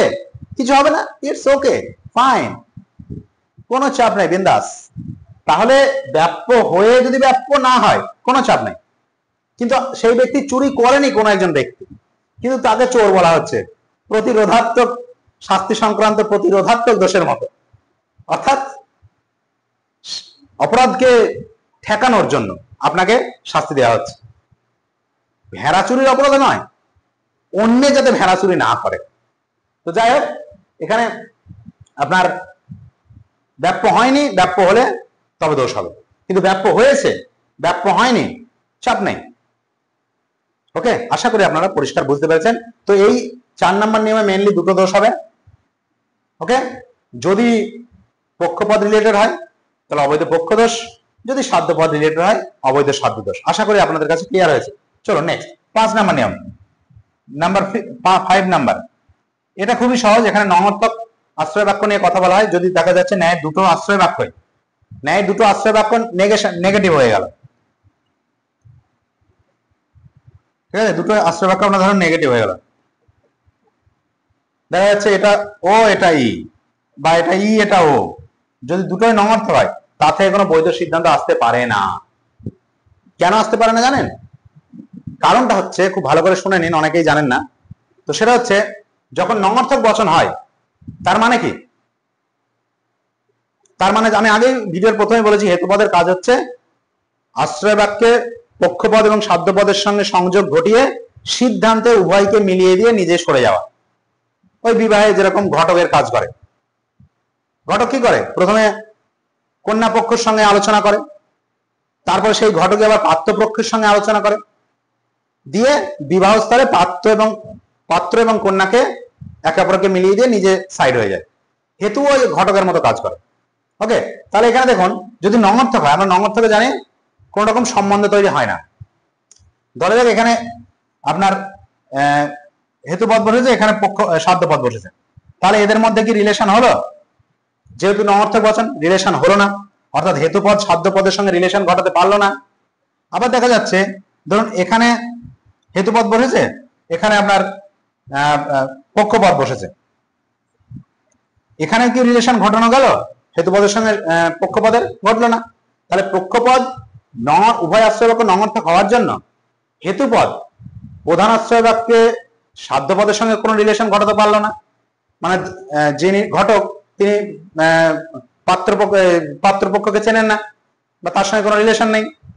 যিনি ঘটক অপ্রধান আশ্রয় বাক্যে, কিন্তু দেখা যাচ্ছে নঙর্থক হওয়ার জন্য অপ্রধান আশ্রয় বাক্যে হেতুপদ আপনার পক্ষপদের সঙ্গে কোনো রিলেশন ঘটাতে পারলো না, কারণ নঙর্থক বচন, নেগেটিভ রিলেশন, মানে কোনো রিলেশন নেই। সেক্ষেত্রে কিন্তু আপনার কোন রিলেশন ঘটলো না, অর্থাৎ ঘটক পাত্রপক্ষের সঙ্গে কোনো রিলেশন নেই। তাহলে সেই ঘটক কি করে এই কন্যা পক্ষ এবং পাত্রপক্ষের মধ্যে সম্বন্ধ ঘটাবে?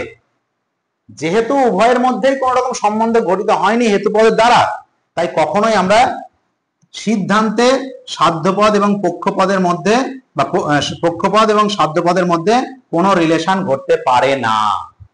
সেই জন্যই বলা হয় যে উভয় আশ্রয় বাক্য যদি নঙর্থক হয় তা থেকে কোনো বৈধ সিদ্ধান্ত পাওয়া যাবে না। যদি কোনো কারণে ন্যায়ের দুটো আশ্রয় বাক্যই নঙর্থক হয়, দেখা যাচ্ছে এটা ও এটা ই, বা এটা ই এটা ও, সেক্ষেত্রে দোষ দেখা দেবে, এবং দোষের নাম দুটি নঙর্থক আশ্রয় বাক্য জনিত দোষ। Okay, very good. 6 number, very good. আমি একটু ফার্স্ট যাই কারণ অনেকটা আছে। 6 নাম্বার নিয়মে বলা হচ্ছে, যদি দেখা যায় কোনো কারণে একটি আশ্রয় বাক্য নঙর্থক হয়ে গিয়েছে, কোনো কারণে যদি দেখা যায় একটি আশ্রয় বাক্য নঙর্থক, তাহলে চোখ বুঝে অন্য আশ্রয় বাক্যটিও এই সিদ্ধান্তটি নঙর্থক করে দিতে হবে। 6 নম্বর নিয়ম কি? কোনো একটি আশ্রয় বাক্য যদি নঙর্থক হয়, কোনো একটি আশ্রয় বাক্য, সেটা প্রধান হতে পারে, আমি এখানে প্রধান দিয়েছি, সেটা অপ্রধান হতে পারত, কোনো একটি আশ্রয় বাক্য যদি নঙর্থক হয়, কোনো একটি আশ্রয় বাক্য, ধরুন প্রধান আশ্রয় বাক্য নঙর্থক, তাহলে সিদ্ধান্তটিতে অবশ্যই নঙর্থক। বা অপ্রধান আশ্রয় বাক্য যদি নঙর্থক হয়, যে কোনো একটি, দুটো নয় কিন্তু, আগেটা বললাম দুটো হলে হবে না, যে কোনো একটি, আমি ধরে নিচ্ছি এটাও হতে পারে, ধরুন এরাম, হ্যাঁ, হয় এটা নয় এটা, অর্থাৎ প্রধান আশ্রয় বাক্য যদি নঙর্থক হয় সিদ্ধান্ত নঙর্থক হবে, অপ্রধান আশ্রয় বাক্য যদি নঙর্থক হয় সিদ্ধান্ত নঙর্থক হবে। দুটোই নঙর্থক নয়, আবারও বলছি দুটোই কিন্তু নঙর্থক নয়, যে কোনো একটি আশ্রয় বাক্য নঙর্থক করে সিদ্ধান্ত নঙর্থক হবেই, করতে হবে। এটা আপনাকে না করলে আপনার সমস্যা হবে, ন্যায়ের নিয়ম লঙ্ঘিত হয়ে যাবে। ঠিক আছে, যে কোনো একটি আশ্রয় বাক্য নঙর্থক হলে সিদ্ধান্ত নঙর্থক হবে। এবং একই সঙ্গে উল্টো ভাবে বলা যায়, যদি কোনো কারণে দেখা যায় সিদ্ধান্ত নঙর্থক হয়ে গিয়েছে, সিদ্ধান্তটা কোনো কারণে নঙর্থক হয়ে গিয়েছে, দুটো আশ্রয় বাক্যের মধ্যে যে কোনো একটিকে সেটা প্রধান হোক বা অপ্রধান হোক নঙর্থক করতেই হবে, যদি সিদ্ধান্ত নঙর্থক হয়ে যায়। অর্থাৎ উভয় ভাবেই বলা যায়, একটি আশ্রয় বাক্য নঙর্থক হলে সিদ্ধান্ত নঙর্থক হবে, অথবা সিদ্ধান্ত যদি নঙর্থক হয় দুটো আশ্রয় বাক্যের মধ্যে যে কোনো একটিকে নঙর্থক হতে হবে। এখন প্রশ্ন হচ্ছে, এই নিয়ম যদি না মানে তাহলে কি সমস্যা হবে? বইয়ে কোনো রকম দোষ পাবেন না, হয়তো সেক্ষেত্রে কোনো কারণে ওই যে অবৈধ সাধ্য বা অবৈধ পক্ষ বা নঙর্থক তো আসবে না, অব্যাপ্য হেতু দোষ বা চারিপদ ঘটিত দোষ, এইগুলোর মধ্যে কিছু একটা হয়ে যাবে। আর যদি না হয়, কিছুই দেখা যাচ্ছে হচ্ছে না, তাহলে কিন্তু সেক্ষেত্রে আপনার বলতে হবে, উল্লেখ করে যাবে প্রদত্ত ন্যায়ের 6 নম্বর নিয়ম লঙ্ঘন জনিত দোষ। কি বললাম? প্রদত্ত ন্যায়ের 6 নম্বর নিয়ম বা ষষ্ঠ নিয়ম লঙ্ঘন জনিত দোষ। এইভাবে ন্যায়ের নিয়মটি উল্লেখ করে দিয়ে দোষের নাম করতে হয়। তো এগুলো অবশ্যই জেনে রাখবেন, আপনার উপকারে লাগবে। আমরা এই ক্লাসে দুর্বল ন্যায়, সবল ন্যায়, মৌলিক ন্যায় ডিটেল আলোচনা করব, তাই ক্লাসটি খুব মনোযোগ দিয়ে দেখবেন। মৌলিক মূর্তি কোনগুলো, কোনগুলো দুর্বল মূর্তি, কোনগুলি সবল মূর্তি, এই ডিটেল আমরা আলোচনা করব, যেগুলো অনেকেই হয়তো আপনারা জানেন না। তো যাই হোক, তাহলে 6 নম্বর নিয়ম গেল, বোঝা গিয়েছে সকলে। 7 নম্বর নিয়মটা যে সদর্থক নিয়ম। যদি দুটো আশ্রয় বাক্য হ্যাঁ বাচক হয়, দুটো আশ্রয় বাক্য যদি হ্যাঁ বাচক হয়,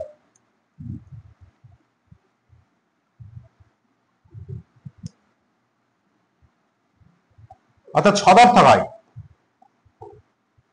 তাহলে সিদ্ধান্তটিকে অবশ্যই সদর্থক করতে হবে। সিদ্ধান্তটিকে অবশ্যই কি করতে হবে? সদর্থক করতে হবে। বুঝা গেল?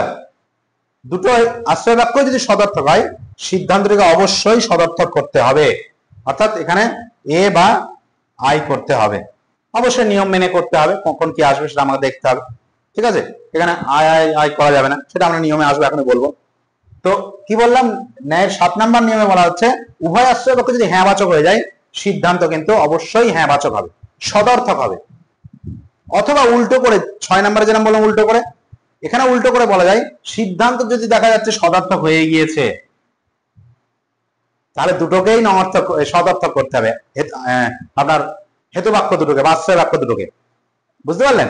কারণ ধরুন এখানে সদর্থক হয়ে গেছে, আপনি কোন একটাকে এটাকে নমর্থক করে দিলেন, তাই না? এ ধরনের করে দিলেন, তাহলে হবে না। কেন হবে না? কারণ 6 নম্বর নিয়মে বলেছে যে একটি আশ্রয় বাক্য নমর্থক হলে সিদ্ধান্ত নমর্থক হবে। সুতরাং আশ্রয় বাক্যের কোনটাকে নমর্থক করা যাবে না যদি সিদ্ধান্ত দেখা যাচ্ছে সদর্থক হয়ে গিয়েছে, বা যদি দেখা যায় দুটো হেতু বাক্য সদর্থক, তাহলে সিদ্ধান্তকে সদর্থক করতে হবে, নমর্থক করা যাবে না। কেন এখানে নমর্থক করা যাবে না? কারণ সেক্ষেত্রে 6 নম্বর নিয়ম লঙ্ঘন করবে। কারণ 6 নম্বরে বলা আছে যে সিদ্ধান্ত নমর্থক হলে একটিকে নমর্থক হতে হবে। তো এই ক্ষেত্রে দুটো নিয়ম লঙ্ঘিত হবে, 6 নম্বর এবং 7 নম্বর। বোঝা গেল? Very good. চলুন, এখানেও একই রকম ভাবে এরকম যদি হয়, তাহলে নিয়ম উল্লেখ করে দিতে হবে। যদি অন্যান্য দোষ না থাকে, তাহলে সেক্ষেত্রে নিয়মটা উল্লেখ করে দিতে হবে যে ন্যায়ের 7ম নিয়ম বা 7 নম্বর নিয়ম লঙ্ঘনজনিত দোষ। আশা করি আপনারা বুঝতে পারছেন। ওকে, চলুন নেক্সট। এবার আমরা আলোচনা করব 8 নম্বর নিয়ম। 8 নম্বর নিয়মটা যে বিশেষ বচন সংক্রান্ত। বিশেষ বচন কি বলছে? এটা 5 নম্বর নিয়মের মতো। 5 নম্বর নিয়মে কি বলা ছিল? যে দুটো আশ্রয় বাক্য নমর্থক হলে কোনো বৈধ সিদ্ধান্ত পাওয়া যাবে না। এখানে দুটো আশ্রয় বাক্য যদি বিশেষ হয়, দুটো আশ্রয় বাক্য যদি বিশেষ হয়, ঠিক আছে, তার থেকে কোনো বৈধ সিদ্ধান্ত পাওয়া যাবে না। দুটো আশ্রয় বাক্য বিশেষ হলে তার থেকে কোনো বৈধ সিদ্ধান্ত কিন্তু আসবে না, কিছু না কিছু সমস্যা হয়ে যাবে। ঠিক আছে, ধরুন দুটোই আপনার আয় হলো, তাহলে দেখুন হেতু দোষ হবে, অব্যাপ্য হেতু দোষ। কারণ আশ্রয় বাক্যের কোথাও হেতুবোধ ব্যাপ্য হবে না, অব্যাপ্য হেতু দোষ। দুটো যদি অবচন হয়, সেক্ষেত্রে নমর্থক আশ্রয় বাক্য জন্য দোষ 5 নম্বর নিয়ম লঙ্ঘন করে যাবে। বা আই ও আই হলেও কিছু না কিছু সমস্যা হবেই হবে, আপনারা চেক করে দেখে নেবেন। ঠিক আছে, তো দুটো আশ্রয় বাক্য যদি বিশেষ হয়, তার থেকে কোনো বৈধ সিদ্ধান্ত পাওয়া যাবে না, সেক্ষেত্রে দোষ হবে দুটি বিশেষ আশ্রয় বাক্য জনিত দোষ 8 নম্বর নিয়ম লঙ্ঘন করলে। 9 নম্বরটা একটু ভালো করে বুঝতে হবে, অনেকের সমস্যা। 9 নম্বর নিয়ম বলেছে যদি একটি আশ্রয় বাক্য বিশেষ হয়, কি বললাম? একটি আশ্রয় বাক্য যদি বিশেষ হয়, তাহলে সিদ্ধান্তকে বিশেষ করতে হবে। ধরা যাক এই আশ্রয় বাক্যটি বিশেষ হয়ে গেছে প্রধানটা, তাহলে সিদ্ধান্তটাকেও কিন্তু আপনাকে বিশেষই করতে হবে। যে কোনো একটি আশ্রয় বাক্য বিশেষ হলে সিদ্ধান্ত বিশেষ হবে। যে কোনো একটি, দুটি নয়, একটি। দুটি হলে তো 8 নম্বর নিয়ম ঝামেলায় পড়ে যাবে। একটি যদি বিশেষ হয়, সিদ্ধান্তকে বিশেষ করতে হবে। সে প্রধান হতে পারে, অপ্রধান হতে পারে। বিশেষ আশ্রয়, আমি এখানে প্রধানটা ধরেছি। ওকে, কিন্তু মোস্ট ইম্পর্টেন্ট, খুব ভালো করে মাথায় রাখবেন, অপোজিট নিয়মটা কিন্তু নয়। অর্থাৎ সিদ্ধান্ত যদি বিশেষ হয়, তাহলে এদের মধ্যে একটাকে বিশেষ হতেই হবে এমন কোনো কথা নেই। কি বললাম? একটি আশ্রয় বাক্য বিশেষ হলে সিদ্ধান্ত বিশেষ হবে, দ্যাটস ফাইন, ইটস ওকে। এটা ঠিক আছে, 9 নম্বর নিয়ম। কিন্তু বিপরীত ভাবে যদি আমি বলি যে সিদ্ধান্ত যদি আপনার বিশেষ হয়, তাহলে যে দুটো আশ্রয় বাক্যের মধ্যে একটাকে বিশেষ হতে হবে এমন কোনো কথা নেই, এরকম নিয়ম নেই প্রথাগত যুক্তিবিজ্ঞান অনুযায়ী, অ্যারিস্টটলীয় যুক্তিবিজ্ঞান অনুযায়ী, গতানুগতিক যুক্তিবিজ্ঞান অনুযায়ী। কিন্তু আধুনিক যুক্তিবিজ্ঞানে কিন্তু এই জিনিসটা স্বীকার করছেন। কি বলছি? অর্থাৎ যদি প্রধানাশ্রয় বাক্য এ, অপ্রধানাশ্রয় বাক্য এ এবং সিদ্ধান্ত আয় হয়, এতে গতানুগতিকে কোনো সমস্যা নেই। কারণ দেখুন একটি বিশেষ হয়েছে, দুটো মধ্যে একটা বিশেষ হতে হবে এমন বলা নেই, যেহেতু নিয়মে নিয়মে কি বলা আছে, যদি একটা বিশেষ হয়, আয় হয়, এখানে এ হয়, তাহলে সিদ্ধান্ত কে বলেন? এ হবে না আয় হবে? একদমই এ আয় হবে, ন্যায়ের 9 নম্বর নিয়ম অনুযায়ী এবং একই সঙ্গে 7 নম্বর নিয়ম অনুযায়ী বটে, আয় হবে। কিন্তু সিদ্ধান্ত বিশেষ হলে গতানুগতিক যুক্তিবিজ্ঞান অনুযায়ী একটি আশ্রয়কেও বিশেষ হবে এমন বলা নেই। কিন্তু বারবার বলছি, ভালো করে বুঝতে পেরেছেন আশা করি। কিন্তু আধুনিক যুক্তিবিজ্ঞান অনুযায়ী কিন্তু এটা ইনভ্যালিড। আধুনিক বা নব্য মডার্ন লজিক, যেটা জর্জ বুলের তৈরি, সেখানে বলছে এরম হলে হবে না। এরম হলে অস্তিত্বমূলক দোষ বা শাব্দিকগত দোষ বা এক্সিস্টেন্সিয়াল ফ্যালাসি ঘটবে। সেক্ষেত্রে কি করতে হবে? যে কোনো একটিকে কিন্তু বিশেষ হতেই হবে। সেই জন্য আধুনিক যুক্তিবিজ্ঞানের 4খানা মূর্তিকে কিন্তু, যেটা গতানুগতিকে স্বীকার করেছিল, সেগুলো বাদ দিয়েছে, কারণ সেখানে এইরকম কিছু ঝামেলা হয়েছে। আধুনিক যুক্তিবিজ্ঞানের কপি কিন্তু 6টা নিয়মের কথা বলছে নিরপেক্ষ ন্যায়ের। তার 6 নম্বর নিয়মে বলা হচ্ছে সিদ্ধান্ত যদি বিশেষ হয়, সিদ্ধান্ত যদি বিশেষ হয়, ন্যায়ের উভয় আশ্রয় বাক্য সামান্য হতে পারবে না। ন্যায়ের উভয় আশ্রয় বাক্য সামান্য হতে পারবে না। দেখুন এখানে হয়ে গেছে। এটা কিন্তু গতানুগতিক অনুযায়ী ঠিক, ট্র্যাডিশনাল লজিক অনুযায়ী ঠিক, কিন্তু নব্য লজিক অনুযায়ী এটা কিন্তু চরম ভুল। এটা মানবেই না, এখানে অস্তিত্বমূলক দোষ ঘটেছে বা শাব্দিকগত দোষ ঘটেছে। বুঝে গেল? তাহলে 9 নম্বর নিয়মটা আসলে বোঝা যাবে। 10 নম্বর নিয়মটা পরবর্তী 10 নম্বর নিয়ম খুবই সহজ। প্রধানাশ্রয় বাক্য বিশেষ এবং অপ্রধানাশ্রয় বাক্য যদি নঙর্থক হয়, তার থেকে কোনো বৈধ সিদ্ধান্ত পাওয়া যাবে না। প্রধানাশ্রয় বাক্য বিশেষ, অপ্রধান নঙর্থক হয়, এটা অন্যভাবেও করা যায়, এটাকেও এভাবেও করা যায়। প্রধানাশ্রয় বাক্য বিশেষ, অপ্রধান নঙর্থক হলে কোনো বৈধ সিদ্ধান্ত পাওয়া যাবে না। কেন পাওয়া যাবে না? কারণ যদি এইরকম হয়, প্রধানাশ্রয় বিশেষ, অপ্রধানাশ্রয় নঙর্থক দুটোই হতে পারে, সেক্ষেত্রে নঙর্থক আশ্রয় বাক্য যদি দোষ হবে। প্রধানাশ্রয় বিশেষ, অপ্রধানাশ্রয় যদি নঙর্থক হয়, তাহলে সেক্ষেত্রে বিশেষ আশ্রয় বাক্য জন্য দোষ হবে। প্রধানাশ্রয় বাক্য বিশেষ, অপ্রধান যদি নঙর্থক হয়, অর্থাৎ এরকম যদি হয়, তাহলে নঙর্থক আশ্রয় বাক্য জন্য দোষ হবে। এক্ষেত্রেও নঙর্থক, এক্ষেত্রেও যদি হয়, তাহলে বিশেষ আশ্রয় বাক্য জন্য দোষ। 8 নম্বর নিয়ম লঙ্ঘন করছে। তাহলে পড়ে থাকলে এই পার্টটা, এটা দেখা যায় আই বচন আর ই বচন, প্রধানাশ্রয় বিশেষ, অপ্রধানাশ্রয় নঙর্থক, এরকম যদি হয়, তাহলে কোনো বৈধ সিদ্ধান্ত পাওয়া যাবে না। এখানে কিন্তু একটা দোষ হবে, দোষটার নাম হচ্ছে অবৈধ সাধ্য দোষ। কেন হবে? কারণ দেখুন যে কোনো সংস্থান, এখানে সংস্থান উল্লেখ করার দরকার নেই, সংস্থান উল্লেখ করার দরকার নেই, যে কোনো সংস্থান হতে পারে। ন্যায়ের নিয়ম অনুযায়ী এখানে কোন বচন হবে? সিদ্ধান্ত আমি যদি করার চেষ্টা করি যে প্রধানাশ্রয় বাক্য আয়, অপ্রধান যদি ই হয়, তাহলে কোন ন্যায়ের নিয়ম অনুযায়ী এখানে সিদ্ধান্ত কি হবে? ন্যায়ের নিয়ম অনুযায়ী কোনটা সিদ্ধান্ত পারে? একটা বিশেষ থাকার জন্য ন্যায়ের 9 নম্বর নিয়ম অনুযায়ী সিদ্ধান্ত বিশেষ হবে, এবং 6 নম্বর নিয়ম অনুযায়ী একটি আশ্রয় বাক্য নঙর্থক হওয়ার জন্য সিদ্ধান্ত নঙর্থক হবে, তাহলে সিদ্ধান্ত হবে বিশেষ নঙর্থক, অর্থাৎ ও বচন।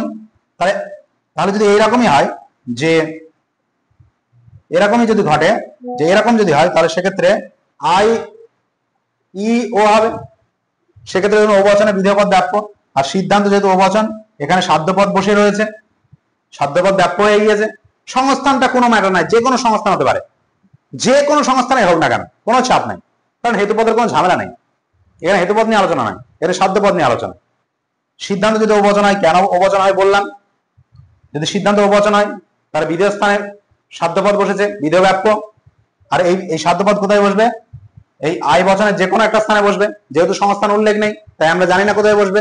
কিন্তু যেখানেই বসুক না কেন, যেখানেই বসুক না কেন, সেখানেই বসুক বা এখানেই বসুক, কোথাও ব্যাপ্য হতে পারবে না, কারণ আই বচন, আই বচনে কোনো পদে ব্যাপ্য নয়। তাহলে সাধ্যপদ যেখানেই বসুক না কেন, ব্যাপ্য হলো না। কিন্তু যখন সিদ্ধান্তে ব্যাপ্য হয়ে গেছে, তাই আশ্রয় বাক্যে সাধ্যপদ ব্যাপ্য না হয়ে সিদ্ধান্তে ব্যাপ্য হয়ে যাওয়ার কারণে অবৈধ সাধ্য দোষ ঘটেছে। বুঝতে পারলাম? তাহলে 10 নম্বর নিয়ম যদি লঙ্ঘন করে তাহলে অবৈধ সাধ্যদোষ ঘটে। তাহলে এবার বলুন তো আপনারা, অবৈধ সাধ্যদোষ নিরপেক্ষ ন্যায়ের কোন কোন নিয়ম লঙ্ঘন করলে ঘটবে? কমেন্টসে অবশ্যই জানাবেন। নিরপেক্ষ ন্যায়ের কোন কোন নিয়ম লঙ্ঘন করলে অবৈধ সাধ্যদোষ ঘটবে? Thank you. আশা করি এবার আপনারা নিয়মগুলো সব বুঝতে পেরেছেন। অবশ্যই কমেন্টে জানাবেন, কিন্তু আমি কিন্তু অপেক্ষায় রইলাম আপনাদের কমেন্টসের জন্য। যদি আপনার মনে হয় যে আমার এই পরিশ্রম আপনাদের কাজে লাগছে, এর জন্য যথেষ্ট পরিশ্রম করতে হচ্ছে, সামনে পরীক্ষা, তবুও আপনাদের জন্য আমি ভিডিও নিয়ে আসছি, আপনাদের যেন উপকার হয়। ঠিক আছে? অনেকে অনেক রকম বলছেন আমার সম্পর্কে, আমি কিছু মাইন্ডই করছি না। আমার কাজ হচ্ছে আমাকে কাজটা করে যেতে হবে, আমার কাজ আমাকে করে যেতে হবে।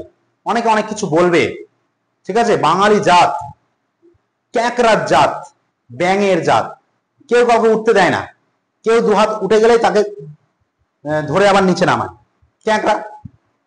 সুতরাং আপনাদের জন্য আমি চেষ্টা করছি, যারা এটাকে ভালো দৃষ্টিতে দেখছেন তারা দেখুন, যাদের মনে যেমন মানসিকতা তারা সেইভাবে কমেন্ট করুন।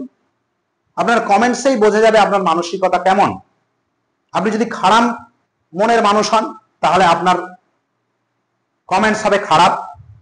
আপনি যদি ভালো মনের মানুষ হন আপনার কমেন্টস হবে ভালো। সুতরাং কমেন্টসই জানিয়ে দেবে আপনার মানসিকতা কেমন। আমার উদ্দেশ্য আপনাদেরকে পড়ানো, আপনাদের পাশে থাকা, আপনাদের সহযোগিতা করা, আপনাদের গাইডেন্স দেওয়া। আমার এটুকুই কাজ, আমি এটুকুই করছি। কিন্তু হাঁটতে হবে আপনাকেই, পরিশ্রম আপনাকেই করতে হবে। আমরা জাস্ট পথ দেখিয়ে দেওয়া কাজ। আমরা দুটো পথের বাঁকে দাঁড়িয়ে রয়েছি। আপনাকে দেখিয়ে দেবো একটা ওয়াই আকৃতির পথ রয়েছে, একটা ওয়াই আকৃতির পথ। আমার জায়গা ঠিক এই জায়গাটায়, আমি এইখানে দাঁড়িয়ে রয়েছি, আপনি এখান থেকে হাঁটছেন। আমাদের কাজ হচ্ছে আপনাকে এবার পথটা নির্দেশ করা, আপনি এইদিকে যাবেন নাকি এদিকে যাবেন। এইখানে দাঁড়িয়ে আমি সেটা কাজ করার চেষ্টা করছি, কিন্তু হাঁটতে আপনাকেই হবে, কারণ সাফল্যের স্বাদটা তো আপনিই পাবেন, আর তো কেউ পাচ্ছে না। সুতরাং সাফল্যের স্বাদ যদি নিতে চান পরিশ্রম করতে হবে আপনাকেই।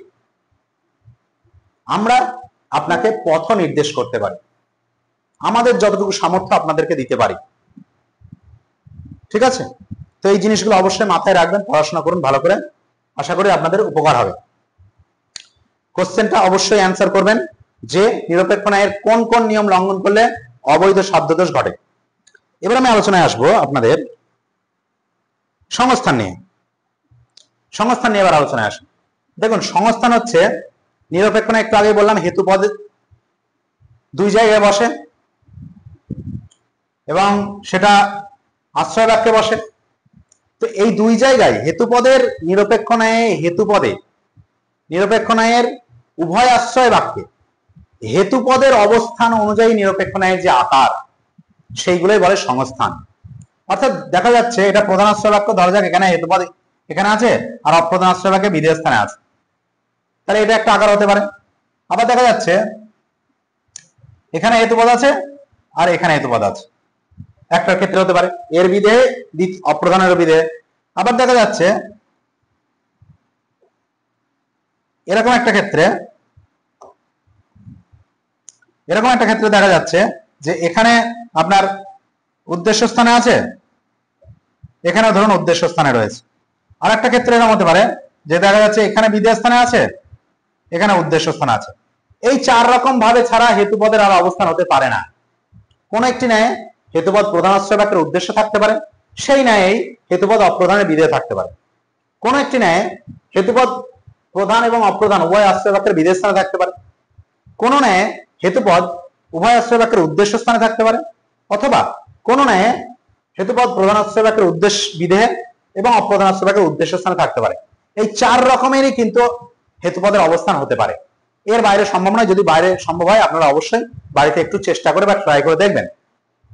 তো এখন কি করা হচ্ছে, তাহলে এরকম হতে পারে কার্ভেট রিড, তর্কবিজ্ঞানী কার্ভেট রিড এই যে সংস্থান, এই সংস্থানের আকার প্রদান করেছেন। তাহলে সংস্থান কি বললাম, নিরপেক্ষ ন্যায়ে উভয় আশ্রয় বাক্যে হেতুপদের অবস্থান অনুযায়ী নিরপেক্ষ ন্যায়ের যে আকার, সেটাকেই বলা হয় ফিগার বা সংস্থান।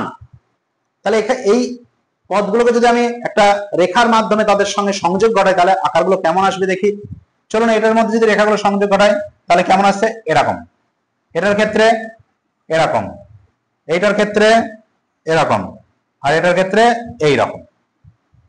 দেখুন এখন দেখতে ভালো লাগছে, আগেরটা যেমন কেমন খাপছাড়া খাপছাড়া লাগছিল। তো এইরকম ভাবে চারখানায় হতে পারে। এটা 1 নাম্বার, এটা 2 নাম্বার, এটা 3 নাম্বার এবং এটা 4 নাম্বার। এই 4 রকম সংস্থান আমাদের লজিকে রয়েছে। প্রথমটিকে বলে প্রথম সংস্থান, দ্বিতীয় সংস্থান, তৃতীয় সংস্থান, চতুর্থ সংস্থান। এখান থেকে প্রশ্ন পরীক্ষায় আসেই। কেমন আসে? এক ধরনের প্রশ্ন এরকম আসতে পারে যে বলে দেবে তৃতীয় সংস্থানে হেতুপদের অবস্থান বলো। তৃতীয় সংস্থান উল্লেখ করে দিচ্ছে, তাহলে কি হবে, উভয়াশ্রয় বাক্যের উদ্দেশ্য স্থান। এটা 3 নাম্বার। চতুর্থ সংস্থানে সাধ্যপদ প্রধান আশ্রয় বাক্যের কোথায় বসে? প্রশ্নটা আবার বলছি, চতুর্থ সংস্থানে সাধ্যপদ প্রধান আশ্রয় বাক্যের কোথায় বসে? চতুর্থ সংস্থান প্রধান আশ্রয় বাক্য, অপ্রধান আশ্রয় বাক্য, সাধ্যপদ কোথায় বসবে? সাধ্য তো এই আশ্রয় বাক্যে বসে, হেতু এখানে বিধেয় বসে গেছে, তাহলে পক্ষ কোথায় বসবে? উদ্দেশ্য স্থান। বুঝতে পারছি? এই ধরনের প্রশ্ন কিন্তু পরীক্ষায় থাকবে।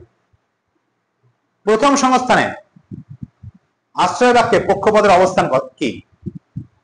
প্রথম সংস্থানে পক্ষপদের অবস্থান কি? পক্ষপদ অপ্রধানে থাকে, তাহলে অবস্থান কি হবে? এই অপ্রধান এটা এখানে বসবে, তাহলে অপ্রধান আশ্রয় বাক্যের উদ্দেশ্য স্থানে পক্ষ বসবে।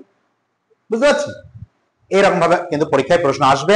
তো এই জায়গাগুলো আমি আবার বলছি, লজিকের যে আমি 600টি প্রশ্ন বলেছি, 40টা কোশ্চেন আসবেই লজিকের ক্ষেত্রে, কিন্তু সেটা কিন্তু আমার এই ক্লাসটা ভালো করে করলে তবেই পাবেন, না হলে কিন্তু পাবেন না। কোশ্চেন ওইভাবে লজিকের যে অবরোহ পার্টে ওখানে থেকে বলা যাবে না যে কোনটা আসবে। তাই আবারও বলছি, ক্লাসগুলো ভালো করে করুন। আমি বলে দিচ্ছি কোন কোন জায়গাটা ইম্পর্টেন্ট, সেইগুলো একটু বোঝার চেষ্টা করলেই আপনার কাছে বিষয়বস্তু ক্লিয়ার হয়ে যাবে। হয়তো পরীক্ষায় আমি যেটা বললাম যে হয়তো এইগুলো না বলে বললো যে হেতুপদের অবস্থান দ্বিতীয় সংস্থানে কোথায়, এই দেখেন দ্বিতীয় সংস্থানে হেতুপদের অবস্থান, চতুর্থ সংস্থানে কোথায়, এই যে।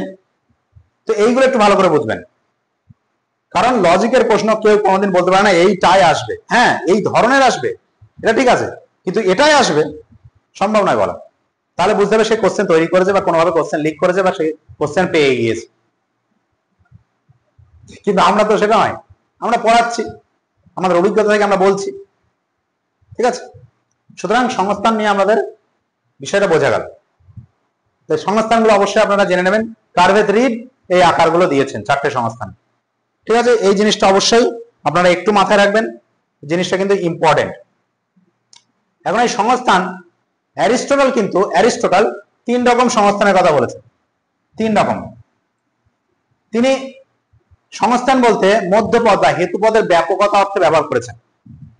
এই যে 4 রকম সংস্থানের কথা বললাম, সেই 4 রকম সংস্থানের মধ্যে প্রথম 3 রকম সংস্থানের কথা বলেছেন অ্যারিস্টটল, আর চতুর্থ সংস্থানের কথা কিন্তু বলেছেন গ্যালেন। গ্যালেন বলে একজন তর্কবিজ্ঞানী কিন্তু এই চতুর্থ সংস্থানের কথা বলেছেন। তাই চতুর্থ সংস্থানকে বলা হয় গ্যালেনিয়ান ফিগার। গ্যালেনিয়ান ফিগার, গ্যালেনিয়ান ফিগার, ফিগার মানে সংস্থান আমরা জানি। তাহলে কি বললাম, অ্যারিস্টটল কটা সংস্থানের কথা বলছে? 3টে, প্রথম 3টে। এবং চতুর্থ যে সংস্থান সেটি তৈরি করেছেন কে? গ্যালেন। এবং তার নাম অনুসারে সেই ফিগারের নামকরণ করা হচ্ছে গ্যালেনিয়ান ফিগার। বুঝতে পেরেছেন? ওকে, এবার তাহলে এই সংস্থান নিয়ে আলোচনা গেল। কোথায় কোন পদ বসবে আমরা আলোচনা করলাম, এই জিনিসগুলো অবশ্যই একটু মাথায় রাখবেন। এইবার মোস্ট ইম্পর্টেন্ট একটা জায়গা, সেটা হচ্ছে মূর্তি। এখানে কিন্তু দারুণ ইন্টারেস্টিং ব্যাপার আছে, অনেক কিছু জানার আছে। একটু ব্রেন খাটাতে পারলে এই জায়গাতে আপনি অনেক কিছু সলভ করতে পারবেন। চলুন আলোচনা করি, সময় নষ্ট না করে। মূর্তি, যেটাকে ইংরেজিতে বলা হয় মোড। মূর্তি, এখন মূর্তি কিভাবে তৈরি হয়? এই যে আমরা বচন ইউজ করছি, এ বচন, ই বচন, আই বচন, ও বচন, আমরা জানি কোথা থেকে এসছে। অ্যাফ্রিমো, নেগো এই দুটো শব্দ থেকে এসছে। অ্যাফ্রিমো থেকে এআই, আর নেগো থেকে ইও। অ্যাফ্রিমো আমি স্বীকার করি, নেগো আমি অস্বীকার করি।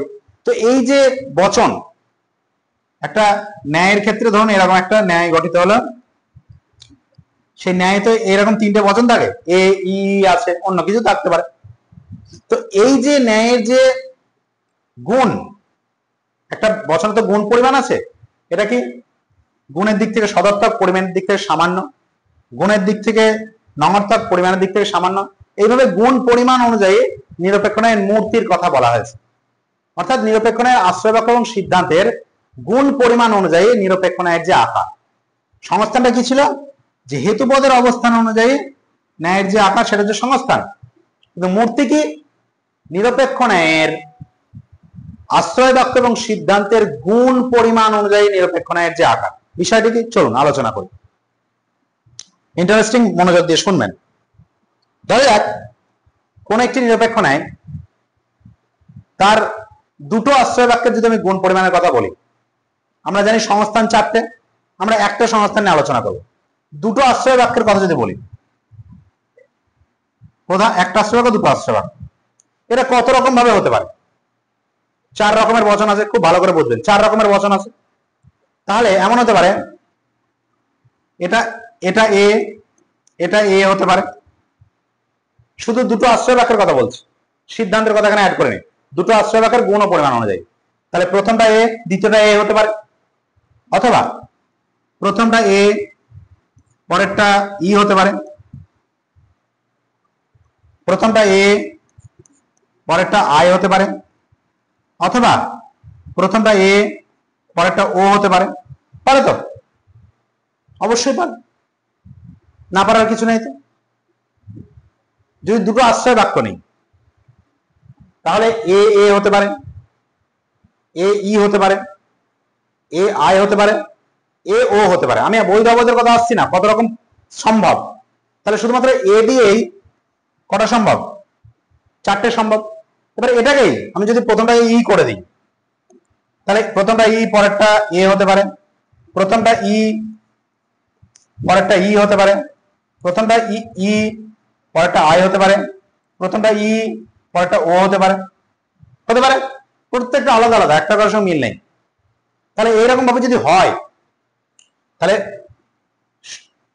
এ দিয়ে চারটে, ই দিয়ে চারটে, আই দিয়ে চারটে, ও দিয়ে চারটে, তাহলে কতটা হলো? 16টা। কারণ 4 4 16। বোঝা গেল কিভাবে হলো? এ এ একটা, এ ই, A I, A O, E A, E E, E I, ই ও। আবার ধরুন এই আশ্রয় বাক্যটা ধরুন আই হলো, আর এই আশ্রয় বাক্যটা এরকম হতে পারে, এ, আবার প্রথমটা আই আছে ধরুন, A E, sorry I, I I, I O, এরকম হতে পারে। প্রত্যেকটা থেকে চারটে করে আসতে পারে, তাই না? তাহলে সেক্ষেত্রে একটি সংস্থানেই কটা হতে পারে? 16টা। বুঝতে পারলাম? এটা একটা সংস্থানে গেল। তাহলে টোটাল সংস্থান কতগুলো?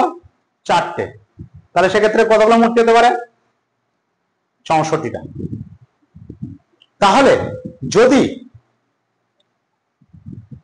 দুটো আশ্রয় বাক্যের, শুধু আশ্রয় বাক্যগুলির গুণ আর পরিমাণ অনুযায়ী দেখা হয়, শুধু আশ্রয় বাক্যগুলির, তাহলে সেক্ষেত্রে একটি সংস্থানে 16টি, টোটাল চারটে সংস্থান আছে, টোটাল 64টি মূর্তি হতে পারে, শুধুমাত্র আশ্রয় বাক্যগুলির গুণ ও পরিমাণ অনুযায়ী।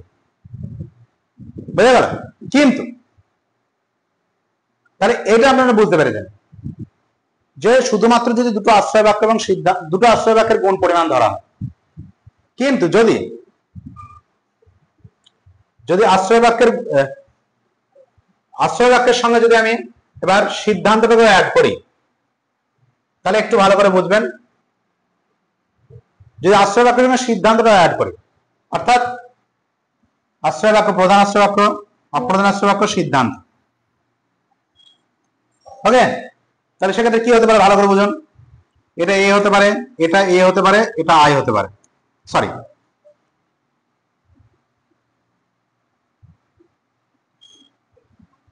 এটা এ হতে পারে, প্রধান আশ্রয় বাক্য এ, অপ্রধান এ, সিদ্ধান্ত ই। প্রধান আশ্রয় বাক্য এ, অপ্রধান এ সিদ্ধান্ত আই, প্রধান আশ্রয় বাক্য এ, অপ্রধান এ সিদ্ধান্ত ও হতে পারে। বুঝতে পেরেছেন? তো এখানে এই দুটো সমান থাকছে আর এইগুলো চেঞ্জ হচ্ছে। বুঝতে পারছি? শুধু সিদ্ধান্তটা চেঞ্জ হচ্ছে। তো এইরকম ভাবে যদি আমি চলি, সেখানে একটা সংস্থানে আমরা 16টা পাচ্ছিলাম। তো এইভাবে যেহেতু একটি সিদ্ধান্ত বেড়ে গেল সিদ্ধান্ত বাক্যটি, তাহলে সেক্ষেত্রে একটি সংস্থানে আপনি 16 × 4, একটা আশ্রয় বাক্য বেড়ে যাওয়ার জন্য 4টে বেড়ে গেল, একটা সংস্থানেই 64টা হবে, একটা সংস্থানে 64টা হবে। এইভাবে মানে বিষয়টা ভেঙে ভেঙে এইভাবে যদি বোঝায় অনেকটা টাইম লেগে যাবে, কিন্তু বিষয়টা খুবই ইজি। সেক্ষেত্রে আপনার এটা বুঝতে পারলেন। আবার এরকম হতে পারে, প্রথমটা এ, যদি এইটাকে সমান রাখি, এইটাকে চেঞ্জ করি, তাহলে কি হবে? প্রথমটা এ, পরেরটা ই, তারপরেরটা এ, প্রথমটা এ, পরেরটা ই, তারপরেরটা আই। মানে এখানে এর জায়গায় একটা এর জায়গায় জাস্ট ই লিখছি, সেটা দিয়ে 4টে আসবে। এখানে একটা এর জায়গায় জাস্ট আমি আই লিখবো, সেখানে 4টে আসবে। তার মানে এখানে একটার জন্য আরো 4টে আসবে, এখানে একটার জন্য আরো 4টে আসবে। এইভাবে চলতে থাকলে 4 করে টোটাল একটা সংস্থানে আপনার 64 রকমের মূর্তি পাওয়া যেতে পারে। বুঝতে পারছেন? 64 রকমের মূর্তি পাওয়া যাবে। কিভাবে? দেখুন, এই এ এ এখানে 4টে পাওয়া গেল। যদি এ কে সমান হয়, মানে এটাকে আমি ফিক্স রাখছি, এটাকে নড়াচ্ছি না। প্রধান আশ্রয় বাক্যে এ ফিক্সড, ভালো করে বুঝুন এবার যারা বুঝতে পারছেন না। প্রধান আশ্রয় বাক্যে এ ফিক্সড, প্রধান আশ্রয় বাক্যে কি ফিক্সড? এ ফিক্সড। তাহলে এ এ এ এভাবে যেটা লিখেছি, শুধু এইটাকে আমি চেঞ্জ করছি। তাহলে এইটাকে চেঞ্জ করলে কটা মূর্তি আসবে তাই বলুন আগে? 4টে মূর্তি আসবে। এবার এই এটাকে এ এর জন্য এলো, এটা প্রথমে এর জন্য এলো। এবার এটাকে আমি এ না রেখে ই করে দেবো।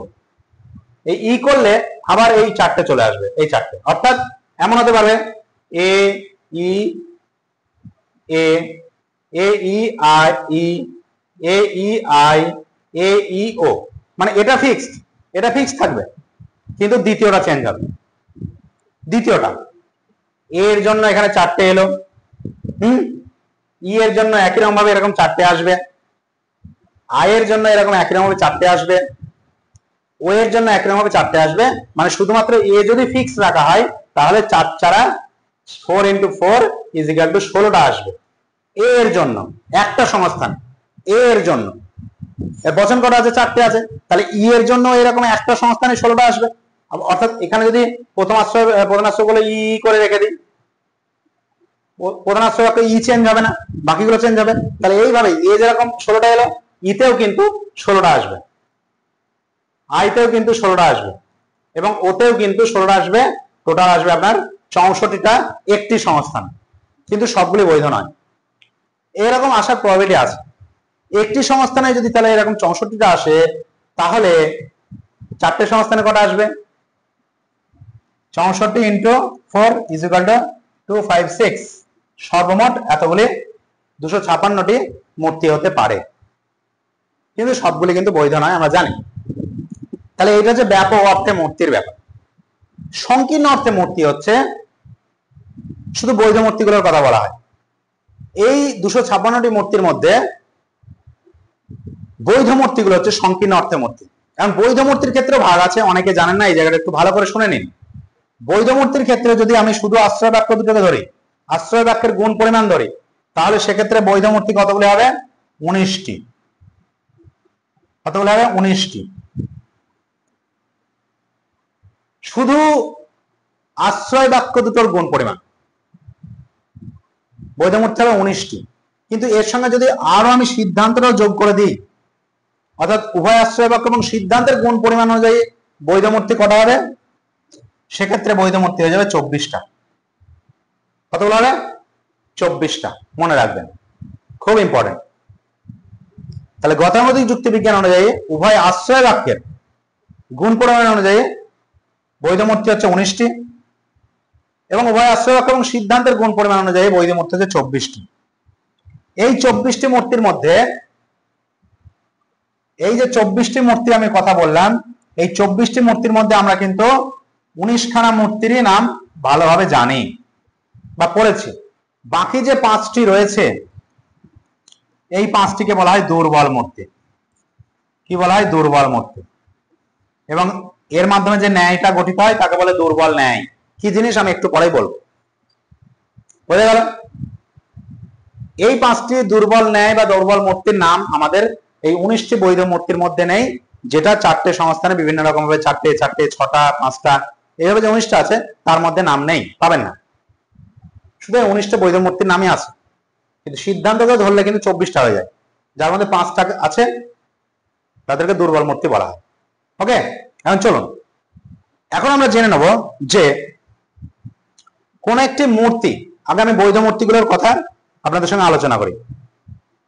বৈধ মূর্তি 19খানা বৈধ মূর্তি, তার মধ্যে প্রথম সংস্থানে রয়েছে 4টি, দ্বিতীয় সংস্থানে রয়েছে 4টি, তৃতীয় সংস্থানে রয়েছে 6টি এবং চতুর্থ সংস্থানে রয়েছে 5টি। নামগুলো আমরা প্রত্যেকে জানি, ছোটস্থ রাখতে হবে, মুখস্থ রাখতে হবে।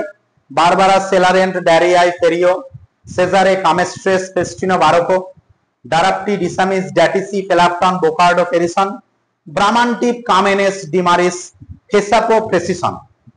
ওকে, এই 19খানা বৈধ মূর্তির নাম আমাদের কিন্তু সকলকে মুখস্থ রাখতে হবে এবং এটাও মনে রাখতে হবে কোনটি কোন সংস্থানে কয়টি করে মূর্তি রয়েছে। প্রথমে 4টি, দ্বিতীয়তে 4টি, তৃতীয়তে 6টি এবং চতুর্থতে 5টি, এইভাবে। ওকে, এখন এই 19খানা বৈধ মূর্তির মধ্যে 3টি মূর্তি রয়েছে। কটা? 3টি মূর্তি রয়েছে যেটা একবারই আছে, আর কোথাও নেই। এবং 3টি মূর্তি, একটাতে আছে প্রথম সংস্থানে, একটা আছে দ্বিতীয় সংস্থানে এবং একটা আছে তৃতীয় সংস্থানে। একবার করে আছে, ভালো করে শুনবেন। যেমন এ এ এ, এই মূর্তিটি আপনি প্রথম সংস্থান ছাড়া আর কোথাও পাবেন না, আর কোনো সংস্থানে নেই, তাই এর নাম হচ্ছে বারবারা। এ বচন কেবলমাত্র প্রথম সংস্থানে সিদ্ধান্ত হতে পারে। এ বচন শুধুমাত্র প্রথম সংস্থানে সিদ্ধান্ত হবে, আর কোন সংস্থানে এ বচন সিদ্ধান্ত হতে পারবে না। আর একটা দ্বিতীয় সংস্থান আছে যে বারোকো বা রোকো, সবগুলো বি দিয়ে, ঠিক আছে, সবগুলো বি দিয়ে। এই বারোকো, বারবারা, বারোকো, এই মূর্তিটাও আর কোথাও পাবেন না। এই মূর্তিটাও আপনি কিন্তু আর কোথাও পাবেন না, শুধুমাত্র দ্বিতীয় সংস্থানে পাবেন। আর একটা তৃতীয় সংস্থানে বোকার্ডো, বোকার্ডো, এটাও কিন্তু আপনার একবারই আছে, আর কোথাও নেই।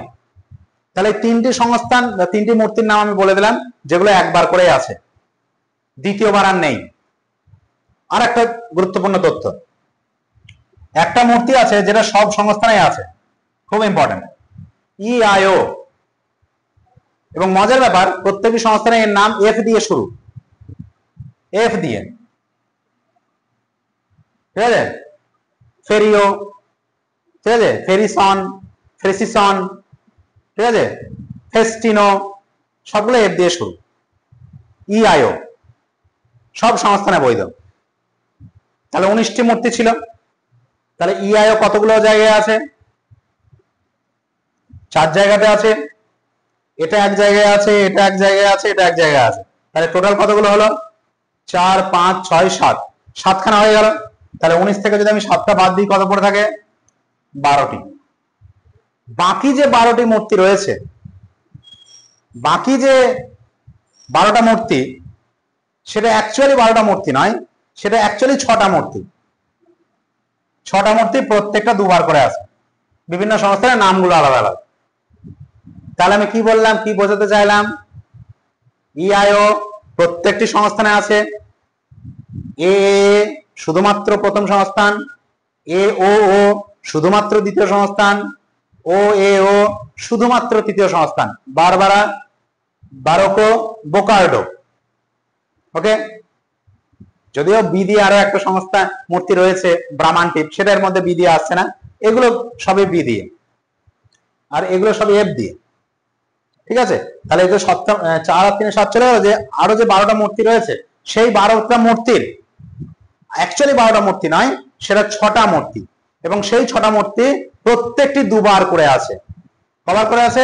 প্রত্যেকটি দুবার। ফর এক্সাম্পল আমি যদি ধরি সেলারেন্ট, এটাও দেখবেন দুবার করে আছে, দুবার আছে। সেলারেন্ট প্রথম সংস্থানে আছে সেলারেন্ট নামে, দ্বিতীয় সংস্থানে আছে সেজারে নামে। বুঝতে পারছেন? ঠিক একই রকম ভাবে আমরা যদি বলি ডারাপ্টি, এটাও দুবার আছে। কবার আছে? দুবার আছে। তৃতীয় সংস্থানে আছে, চতুর্থ সংস্থানে আছে, নামগুলো হচ্ছেন ডারাপ্টি তৃতীয় সংস্থানে, ব্রাহ্মণটিপ চতুর্থ সংস্থানে। তো এইভাবে 12টা যে মূর্তি রয়েছে বাকি এগুলো বাদ দিয়ে, সেটা অ্যাকচুয়ালি 12টা নয়, সেটা অ্যাকচুয়ালি 6টি, যেটা দুবার করে আছে বিভিন্ন সরি দীর্ঘক্ষণ বকে যাচ্ছে, সরি, অনেকক্ষণ ধরে বকছি, ফলে গলাটা শুকিয়ে এসছে, তাই এরকম হলো, কিছু মনে করবেন না। তো এরকম হচ্ছে বিষয়গুলো, বুঝতে পারছেন তো? তাহলে এই যে 12টা মূর্তি অ্যাকচুয়ালি 6টা মূর্তি, বাকি সব দুবার হবে। তাহলে দুবার করে কতগুলো মূর্তি আছে যদি আমি প্রশ্ন করি? বলুন, দুবার করে 6টা মূর্তি আছে। শুধুমাত্র একবার করে কটা আছে? 3টে আছে। 4টে সংস্থানে আছে। এবার আলোচনায় আসে। এবার আমি আলোচনা করব আপনাদের এই যে 4টে সংস্থানের আমি মূর্তিগুলোর নাম বললাম, বারবারা, সেলারেন্ট, ডেরিও, সেজারে, কামেস্ট্রিস, ফেস্টিনো, বারগো, ডারাপ্টি, ডিসামিস, জাটিসি, ফেলাপ্টন, বোকার্ডো, ফেরিসন, ব্রাহ্মণটিপ, কামেনেস, ডিমারিস, পেসাপো এন্ড ফ্রেসিসন। এই 19টি বৈধ মূর্তির মধ্যে 4খানা মূর্তি আছে যেটাকে বলা হচ্ছে সবল মূর্তি। সবল মূর্তি বলা হচ্ছে এই 4টিকে। এই 4টি যে সবল মূর্তির কথা আমরা বললাম বা আমরা জানি, সেই 4টে সবল মূর্তি অ্যাকচুয়ালি আপনার কিন্তু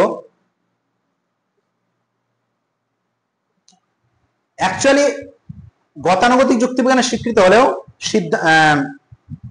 আপনার কি বলা ওটাকে, আধুনিক যুক্তিবিজ্ঞানের স্বীকৃত হয়নি। এখন আপনার কি বলা ওটাকে, ভুলে যাচ্ছে, যাই বলছি, আপনার সবল মূর্তি জানা, সবল মূর্তি কি জিনিস সেটা আমাদের আগে জানা দরকার। সবল মূর্তি বা সবল ন্যায় কখন হয়? একটি যুক্তির যে হেতুবাক্য আছে, একটি যুক্তির যে হেতুবাক্য আছে, সেই হেতুবাক্যের সবলতার জন্য একটা মূর্তি সবল হয়।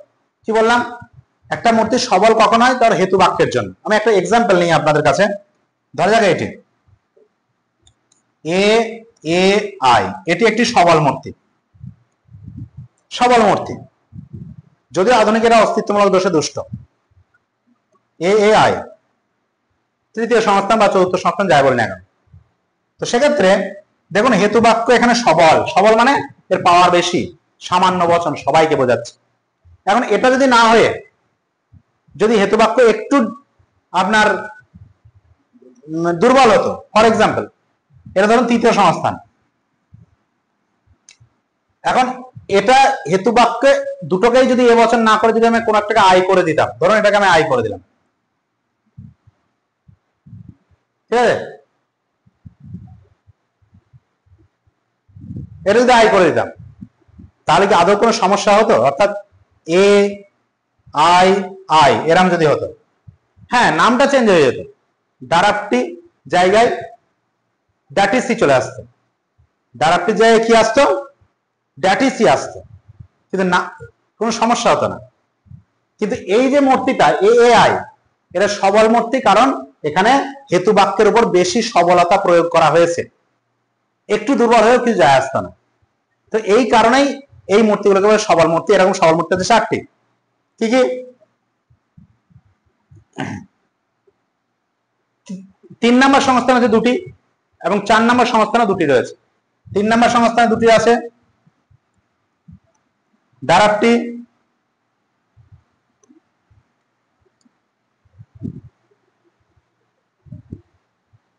ডারাপ্টি,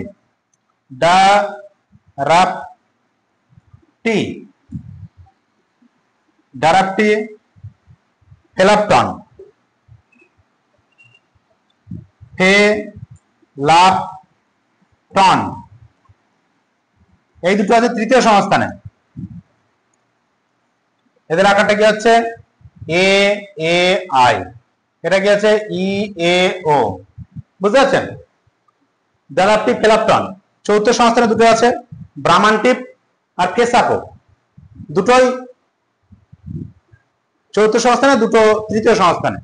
সেখানেও দ্বারা ব্রাহ্মণ টিপ, ব্রাহ্মণ টিপ, ফে সা পো, সবগুলোতেই দেখুন সিদ্ধান্ত সামান্য বচন। দেখুন সরি, সিদ্ধান্ত বিশেষ বচন, আশ্রয় বাক্য সামান্য বচন। এখানে আশ্রয় বাক্যের কোন একটির গুণ এক রেখে যদি আমি তাকে অন্য পরিমাণ নিযুক্ত করি সমস্যা হবে না। একটু আগে আমি একটা দিয়ে বোঝানোর চেষ্টা করলাম, বুঝতে পারলেন?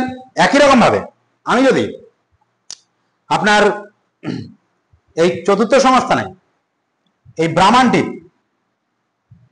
এর জায়গায় আমি যদি এটাকে এই এর জায়গায় যদি আমি আই করে দেয়, আই এ আই করে দিই, সেটাও কোনো সমস্যা হবে না। সমস্যা হবে কি? কোনো সমস্যা হবে না। সেক্ষেত্রে নামটা চেঞ্জ হয়ে যাবে। অর্থাৎ এখানে আমি এর জায়গায় আই করে দিলাম, এটা সবলতা কমিয়ে দিলাম। সবল হয় কখন? হেতু বাক্য সবল হলে, একটা মূর্তি সবল হয়। সেক্ষেত্রে এখানে ব্রাহ্মণ টিপের জায়গায় ডিমারিস হয়ে যেত, নামটা কিন্তু চেঞ্জ হয়ে যেত, কিন্তু কোনো দোষ হতো না। এবং একই সঙ্গে আমরা যদি দেখি সেক্ষেত্রে এই যে ফেসাপো, ফেসাপোর ক্ষেত্রে এই ব্রাহ্মণ টিপ, কামেনেস, ডিমারিস, ফেসাপো, ফেসাপোর ক্ষেত্রে এর জায়গায় যদি আমি আই করে দিই, এর জায়গায় যদি আমি আই করে দিই, এই এটার জায়গায় আমি যদি আই করে দিই, অর্থাৎ এর সবলতা কমিয়ে দিলাম, গুণটাকে সমান রেখে, তাহলে চতুর্থ সংস্থানে প্রেসিশন হয়ে যেত, আর ইআইও তো সব সংস্থানে বৈধ, তাহলে সমস্যা হতো না। বুঝতে পারলেন? সেহেতু বলা হচ্ছে সবল মূর্তি কোনগুলো? এই চারটে সবল মূর্তি, যেখানে প্রধান আশ্রয় বাক্য মানে আশ্রয় বাক্যগুলো সামান্য বচন, সিদ্ধান্ত বিশেষ বচন। এখন এই যে চারটে সবল মূর্তি কিন্তু আধুনিক যুক্তি বিজ্ঞানে স্বীকৃত হয়নি, ঠিক আছে? এ এ আই,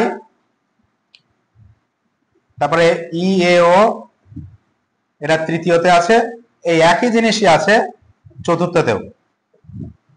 এই নামগুলো মনে রাখতে হবে, দ্বারাপ্টি, ফেলাপটন, ব্রাহ্মণ টিপ, ফেসাপো, এই চারটে মূর্তি আধুনিকে স্বীকার করা হচ্ছে না, অস্তিত্বমূলক দোষ। কেন? উভয় আশ্রয় বাক্য সামান্য হওয়া সত্ত্বেও সিদ্ধান্ত বিশেষ হয়েছে। ওকে, এবার আমরা আলোচনায় আসবো। তাহলে সবল মূর্তি আমরা সবাই বুঝতে পারলাম যে একটা মূর্তি সবল কখন হয়? হেতু বাক্য যদি সবল হয়ে যায়, এবং হেতু বাক্যটা যদি আমি সবলতা কমিয়ে দিই তাহলে কোনো সমস্যা হবে না। তো সেই ধরনেরকে বলা হচ্ছে সবল। এবার আমি আসবো দুর্বল মূর্তি। একটা মূর্তি দুর্বল হয় তার সিদ্ধান্তের দুর্বলতার জন্য। একটা মূর্তি দুর্বল হয় কি? সিদ্ধান্তের প্রকৃতির জন্য। সিদ্ধান্তের, এখন আমাদের যে 19টা বৈধ মূর্তি রয়েছে, সেই 19টা বৈধ মূর্তির মধ্যে আপনাকে দেখতে হবে কার কার সিদ্ধান্ত সামান্য বচন আছে। যেমন আমি এখনই আমার মনে পড়ছে এ এ এ, বারবারা, সেলারেন্ট, সেলারেন্ট, সেজারে, কামেস্ট্রেস, ঠিক আছে? তারপরে আপনার চতুর্থ সংস্থানে চলে আসে কামেনেস, তারপর আপনার বারবারা, সেলারেন্ট, সেজারে, কামেনেস আর কামেস্ট্রেস, কামেস্ট্রেস।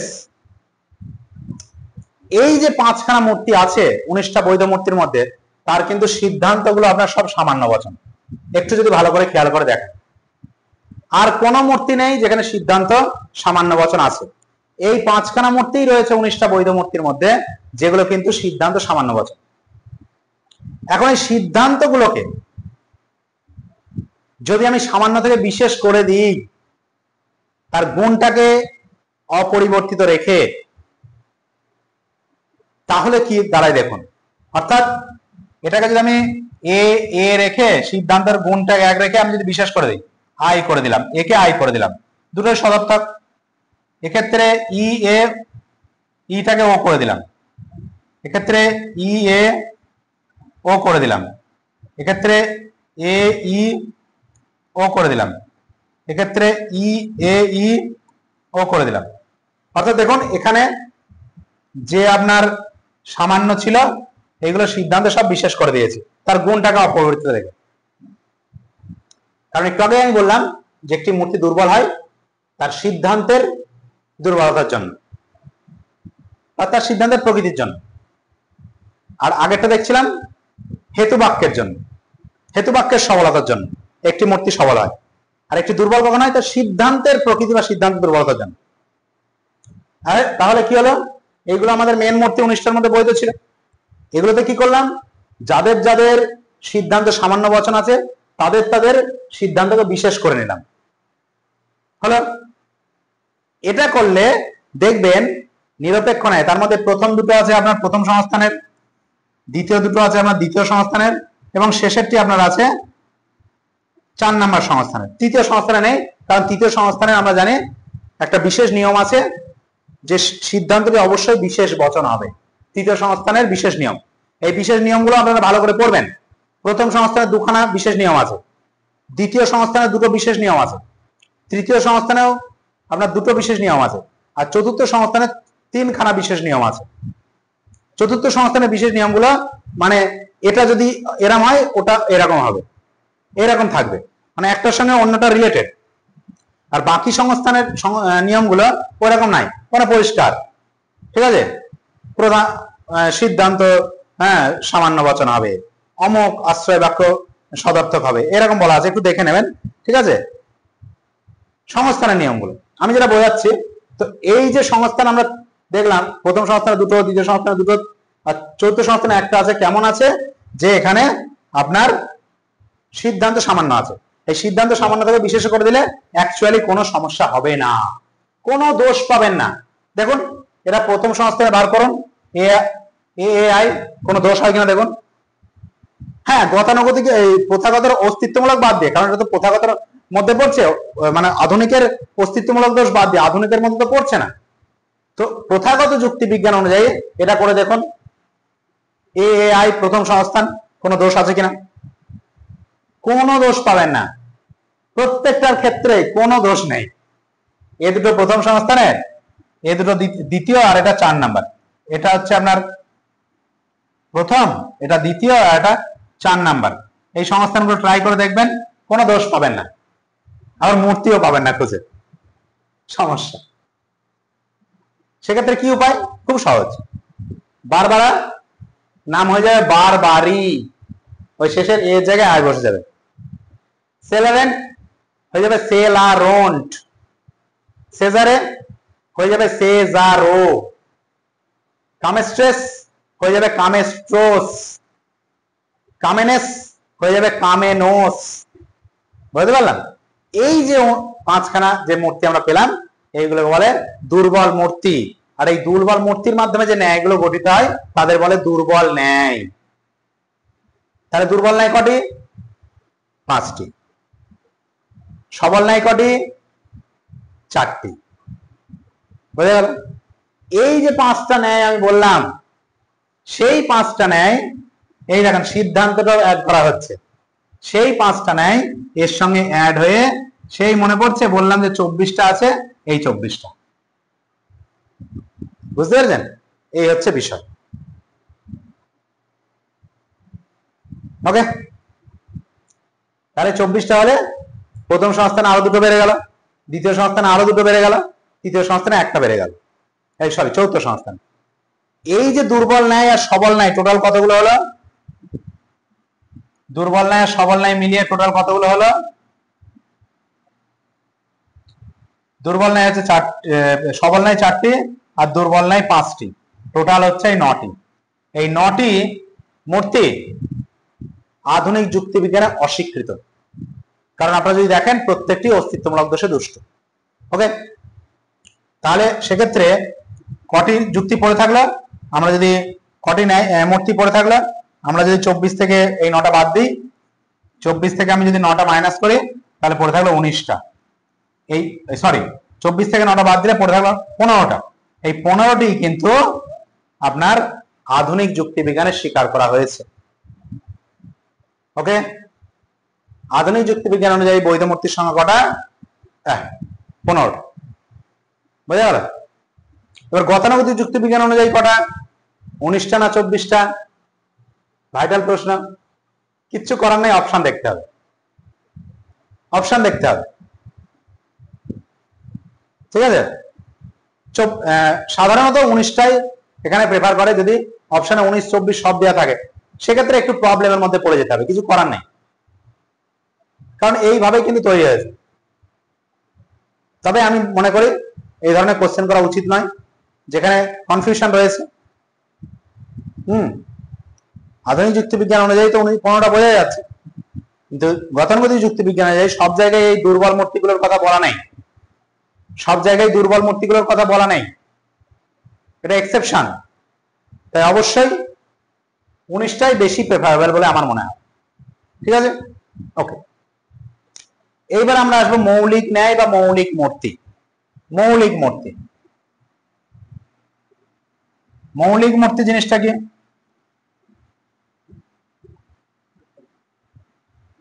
মৌলিক মূর্তি হচ্ছে এমন মূর্তি, মৌলিক মূর্তি বা মৌলিক ন্যায় হচ্ছে এমন জিনিস যেখানে কোন একটি, আমি ন্যায়ের কথা বললাম, ধরুন আমি বললাম যে কোন একটা ন্যায় আমি বললাম, ধরুন Cesare Barbara Celarent, Celarent, এটা কেমন হবে যদি আমি সাজাই? এটা ই, এটা এ, এটা ই, প্রথম সংস্থান। এখানে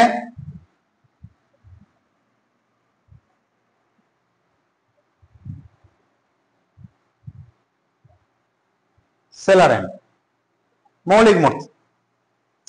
একটু টাইম চেয়ে নিচ্ছি, একটু ওয়েট করুন। মৌলিক মূর্তিটা খুব ইম্পর্টেন্ট, একটু বলে দিই।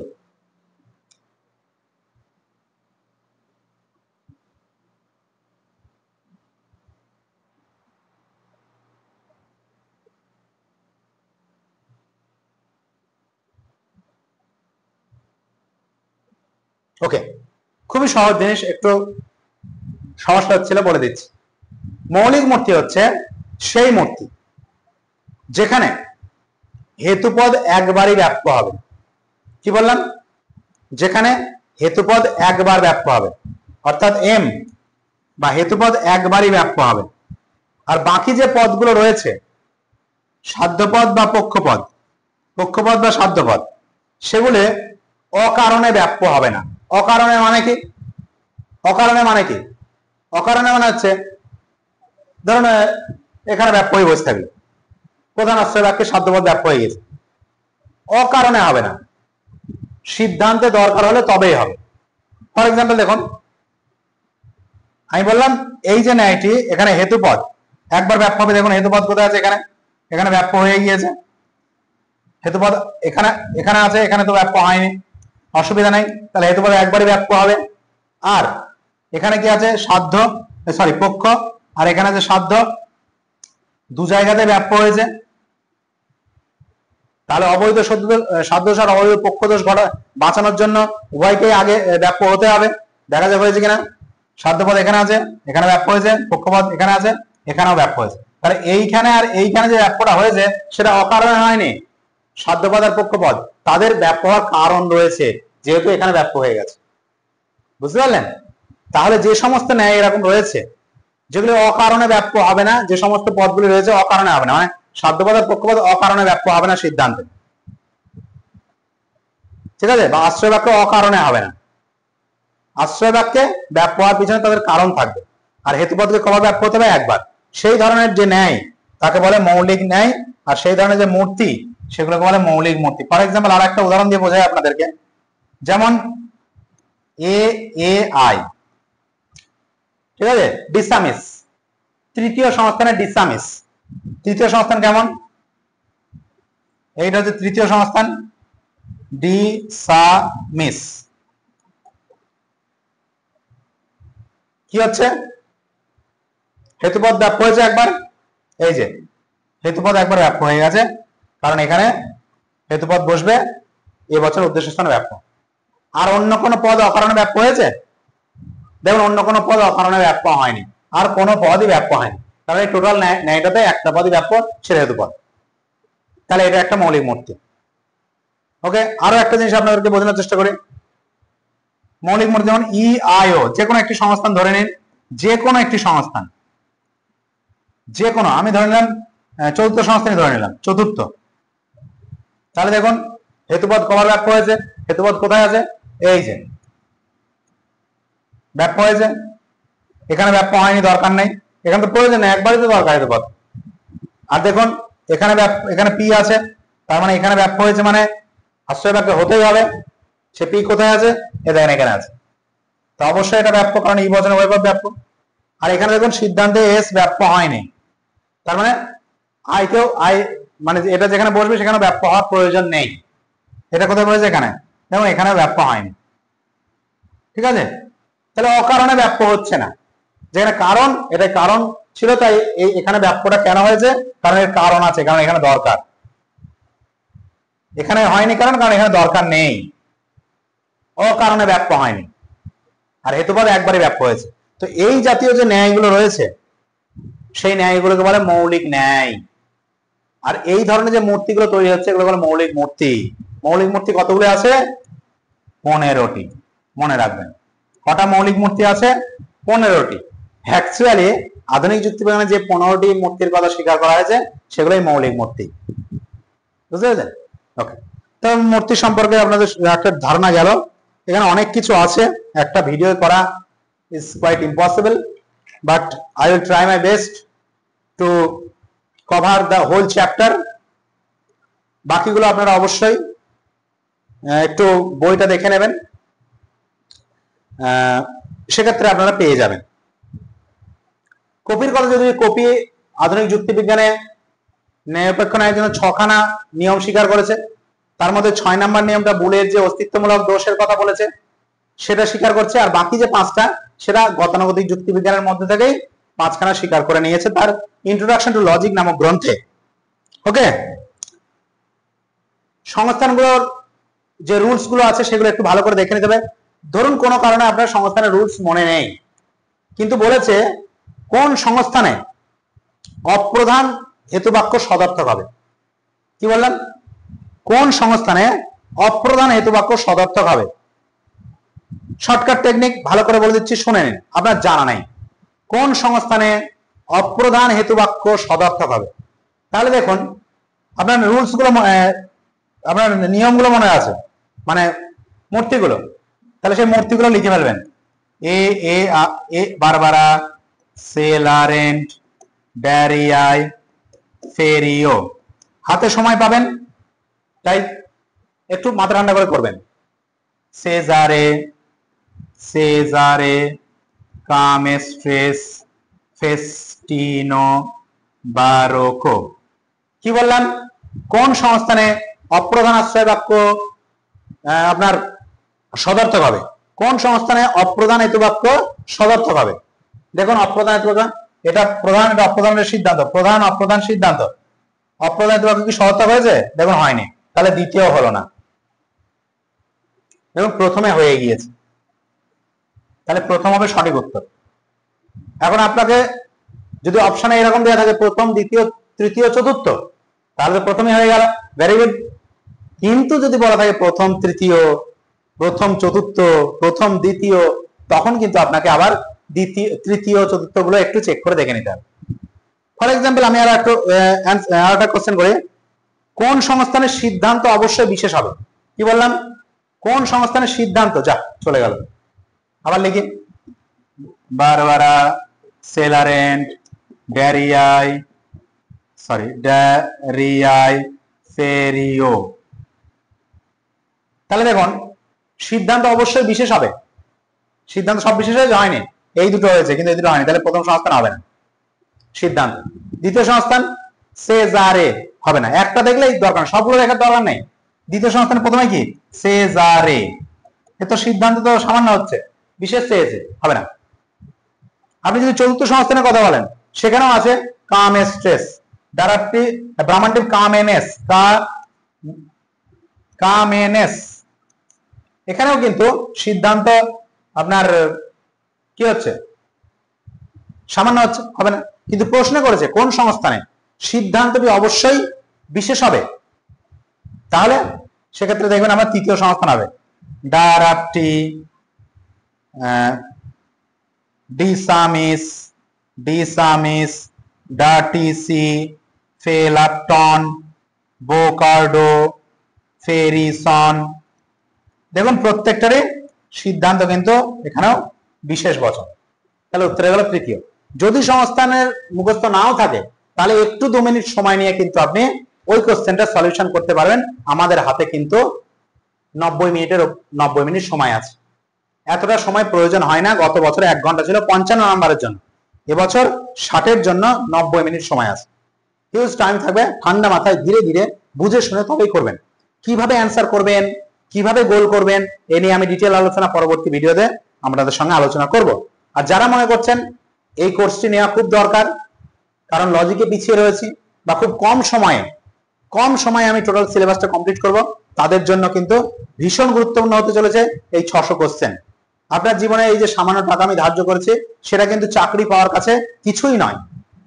চাকরি পেলে এই সামান্য টাকা আপনার কাছে কোনো ব্যাপারই নয়, কিন্তু এই সামান্য কিছু অর্থকে যদি আপনি মনে করেন যে না এ অনেক বেশি হয়ে যাচ্ছে, সেক্ষেত্রে বাকি ডিসিশন আপনার। তবে আমরা চেষ্টা করেছি আপনাদের জন্য ভীষণ ভালো করে নোট তৈরি করার। এর আগের দিন আমার ভিডিওতে আমি স্টুডেন্টদের তাদের ফিডব্যাক দেখিয়েছিলাম, অনেকে লিখেছে। সব ভিডিওতে সব দেখে আর বলাটা ঠিক না, কারণ সেক্ষেত্রে পড়াশোনার ক্ষতি হবে। সেজন্য এটা আপনারা দেখবেন। লাস্ট আর একটা আলোচনা করে শেষ করবো। সংক্ষিপ্ত ন্যায় বলে একটা আছে, এনথেমেম। এনথেমেম বা সংক্ষিপ্ত ন্যায়। সংক্ষিপ্ত ন্যায় কি হয়, কোন একটি আশ্রয় বাক্য হয়তো উজ্জ থাকে বা কোন একটি সিদ্ধান্ত বলা থাকে না, যে ন্যায়ে কোন একটি অবয়ব উজ্জ বা অব্যক্ত থাকে। অর্থাৎ 3টে তো বচন হয়, দেখা যাচ্ছে কোন একটা ন্যায়ে যে আপনার প্রধান আশ্রয় বাক্যটা এটা বলা নেই, এটা বলা নেই, আপনাকে তৈরি করতে হবে। কোন ন্যায়ে দেখা যাচ্ছে যে দ্বিতীয়টা বলা নেই, আপনাকে তৈরি করতে হবে। কোন একটি যুক্তিতে দেখা যাচ্ছে সিদ্ধান্ত বলা নাই, তৈরি করতে হবে। এগুলো হচ্ছে সংক্ষিপ্ত ন্যায়। তাহলে যদি প্রথমটা তৈরি করতে হয় সেটা প্রথম প্রকারের, যদি অপ্রধানটা দেওয়া না থাকে সেটা দ্বিতীয় প্রকারের, আর যদি সিদ্ধান্তটা দেওয়া না থাকে সেটা তৃতীয় প্রকারের সংক্ষিপ্ত ন্যায়। সাধারণত 3 প্রকার সংক্ষিপ্ত ন্যায়ের কথা বলা হয়, কিন্তু অনেকে চতুর্থ এক রকমের সংক্ষিপ্ত ন্যায়ের কথা বলেছে, যেখানে একটা জটিল বাক্য থাকে, সেই জটিল বাক্য থেকেই আমাদের বাকি বাক্যগুলো তৈরি করতে হয়। যদিও আমরা লক্ষ্য করবো সেই জটিল বাক্যে কিন্তু 2টো বাক্য দেওয়া থাকে, আমাকে একটাই তৈরি করতে হয়। কিন্তু অনেকে এই চতুর্থ প্রকার আপনার সংক্ষিপ্ত ন্যায়ের কথা বলেছেন, তো এটা মাথায় রাখতে হবে। যেমন আপনার লোকটি এতই দুর্বল যে হাঁটতে পারে না, হ্যাঁ এইরকম, লোকটি এতই দুর্বল যে হাঁটতে পারে না, এই ধরনের যে সমস্ত বাক্যগুলো কিন্তু আপনার রয়েছে, তো এইগুলোকে বলা হচ্ছে আপনার সংক্ষিপ্ত ন্যায়, যেটা চতুর্থের মধ্যে পড়ছে। বা যদি বলে সংবাদটি এত ভালো যে সত্য হতে পারে না, এইগুলো ঠিক আছে। তাহলে সংক্ষিপ্ত ন্যায়টা বোঝা। ন্যায় শৃঙ্খল জিনিসটা একটু আমাদের জেনে নিতে হবে। ন্যায় শৃঙ্খল, ন্যায় শৃঙ্খলে কি হয়, একটা ন্যায় থাকে, একটা ন্যায়, ঠিক আছে। এই ন্যায়ের যে সিদ্ধান্তটি হয় এটা একটা প্রথম ন্যায়। ধরুন ন্যায় শৃঙ্খল মানে কি, মানে একটা চেইন, একটা চেন, ন্যায়ের চেন। এই ন্যায়ের যে সিদ্ধান্ত হয় সেটা আপনার দ্বিতীয় ন্যায়ের প্রধান আশ্রয় বাক্য হয়, এটা 2 নাম্বার। ধরুন দ্বিতীয় ন্যায়ের প্রধান আশ্রয় বাক্য হয়। আবার এই দ্বিতীয় ন্যায়ের যে সিদ্ধান্ত সেটা আপনার 3 নাম্বার ন্যায়ের প্রধান আশ্রয় বাক্য হয়। এইভাবে চলতে থাকে, এইভাবে একটা চেন তৈরি করে, যেটাকে বলা হয় ন্যায় শৃঙ্খল, আর কিছুই নেই। তো এই জিনিসগুলো অবশ্যই আপনারা একটু মনে রাখবেন। ন্যায় শৃঙ্খল জিনিসটা কি, ন্যায় শৃঙ্খল হচ্ছে ন্যায় অনুমানের এক ধরনের শৃঙ্খল, বুঝতে পেরেছেন? তো এই হচ্ছে বিষয়। ন্যায় শৃঙ্খলের জিনিসটা মনে রাখতে হবে। এবার ন্যায় শৃঙ্খল 2 রকম ভাবে বিভক্ত, একটাকে অ্যারিস্টটলের ন্যায় শৃঙ্খল বলা হয়, আর একটা হচ্ছে আপনার গ্লকেনীয় ন্যায় শৃঙ্খল বলা হয়। গ্লকেনীয় ন্যায় শৃঙ্খলটি অ্যারিস্টটলীয় ন্যায় শৃঙ্খলের বিপরীত। তাই অ্যারিস্টটলীয় যে ন্যায় শৃঙ্খল, অ্যারিস্টটল যে ন্যায় শৃঙ্খলের কথা বলেছেন সেটাকে বলা হয় সম্মুখমুখী, আর গ্লকেনীয় যে ন্যায় শৃঙ্খল সেটাকে বলা হয় পশ্চাৎমুখী ন্যায় শৃঙ্খল, বা পশ্চাৎ সীমা ন্যায় শৃঙ্খল। এই জিনিসটা অবশ্যই আপনারা মনে রাখবেন, ইম্পর্টেন্ট, বই থেকে পড়ে নেবেন, শুক্লা ম্যাডামের বই আছে, দেখে নেবেন। তো বাকি এগুলো সবই বললাম, বিভিন্ন দোষ নিয়ে আলোচনা করলাম, অনেক পার্থক, সাধ্য, পক্ষ, হেতু, চারিপদ গঠিত দোষের বিভিন্ন প্রকার, অবৈধ সাধ্য, অবৈধ পক্ষ, অব্যয় হেতু, আপনার নমর্থক আশ্রয় বাক্যজনিত দোষ, বিশেষ আশ্রয় বাক্যজনিত দোষ, বা পার্টিকুলার কোনো একটি ন্যায় নিয়ম লঙ্ঘন করলে সেই পার্টিকুলার নিয়ম লঙ্ঘনজনিত দোষ, এগুলো আমি আলোচনা করেছি।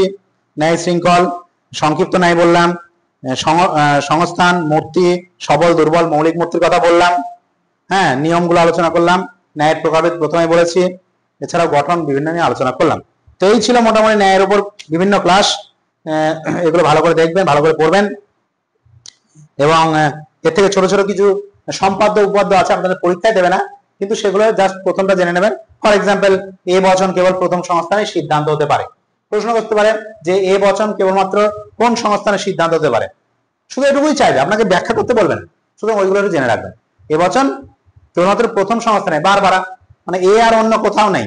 যে দুর্বল মূর্তিগুলো দেখালাম সেখানে দেখবেন শুধু এ আপনার প্রথম সংস্থানে আছে, বাকি সবগুলো ই ছিল, তাই না?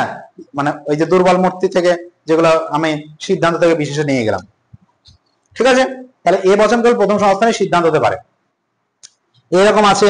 বা আরো আছে যে ও বচন আপনার প্রথম এবং চতুর্থ সংস্থানে আপনার আশ্রয় বাক্য হতে পারবে না। ও বচন প্রথম আর চতুর্থ সংস্থানে আশ্রয় বাক্য হতে পারবে না, ঠিক আছে? এভাবে প্রশ্ন আসতে পারে যে ও বচন কোন সংস্থানে আশ্রয় বাক্য হতে পারবে না, প্রথম দ্বিতীয়, প্রথম তৃতীয়, চতুর্থ দ্বিতীয়, চতুর্থ প্রথম, এভাবে দিয়ে দেবে। তো এইগুলো একটু মনে রাখবেন। আমার নোটের সমস্ত কিছু এইভাবে ছোট ছোট করে আমি আকারে দিয়ে দিয়েছি, যেটা আপনাদের ভীষণভাবে হেল্প করবে এই নোটটা পড়লে। পাশাপাশি আবার বলছি, ক্লাসটা ভীষণ ইম্পর্টেন্ট, নোট থেকে তো অবশ্যই আপনারা পড়বেন, কিন্তু যেগুলো আজ আলোচনা করলাম সেগুলো খুব ভালো করে পড়লে, জানলে আপনারা কিন্তু এই নিরপেক্ষ ন্যায় থেকে আর কোনো প্রবলেম হবে না। তারপরেও যদি আপনাদের প্রশ্ন থাকে, আমাকে প্রশ্ন পাঠাবেন, ছবি তুলে পাঠাবেন, বা আমাকে কল করবেন বা মেসেজ করবেন, আমি চেষ্টা করবো আপনাদের সমস্ত রকম প্রবলেম সলিউশন করে দেওয়ার। তো এই ছিল আজকের ক্লাস। প্রত্যেকে ভালো থাকবেন, পড়াশোনা খুব ভালো করে করুন, আর কিছুদিন টাইম রয়েছে, খুব ভালো করে দেখিয়ে দিন যে আপনি পারেন এবং আপনার পক্ষে সম্ভব, ঠিক আছে? আপনি যদি নিজে থেকে না চান, কেউ পারবেন না আপনাকে সফল করতে। সুতরাং আপনার সফলতা শুধুমাত্র আপনার হাতেই রয়েছে। ভাগ্য টাগ্য ভুলে যান, পরিশ্রম করুন এবং দেখিয়ে দিন লোককে যে আমিও পারি, এই পরীক্ষায় সাকসেস হয়ে। আমাদের ক্লাস চলবে, লজিকের ক্লাস এইভাবে আসবে। মানব তত্ত্ব দিয়েছি, যদি না দেখে থাকেন অবশ্যই আমাদের প্লে লিস্টে চলে যান। আজকে নিরপেক্ষ ন্যায়ের ক্লাস দিলাম, তো এগুলো ভালো করে দেখুন। আর সর্বোপরি প্রত্যেকে ভালো থাকুন, পড়াশোনা করুন এবং সুস্থ থাকুন, সঠিকভাবে ঘুমন, নিশ্চিন্তে থাকুন, মাথা ঠান্ডা রাখুন।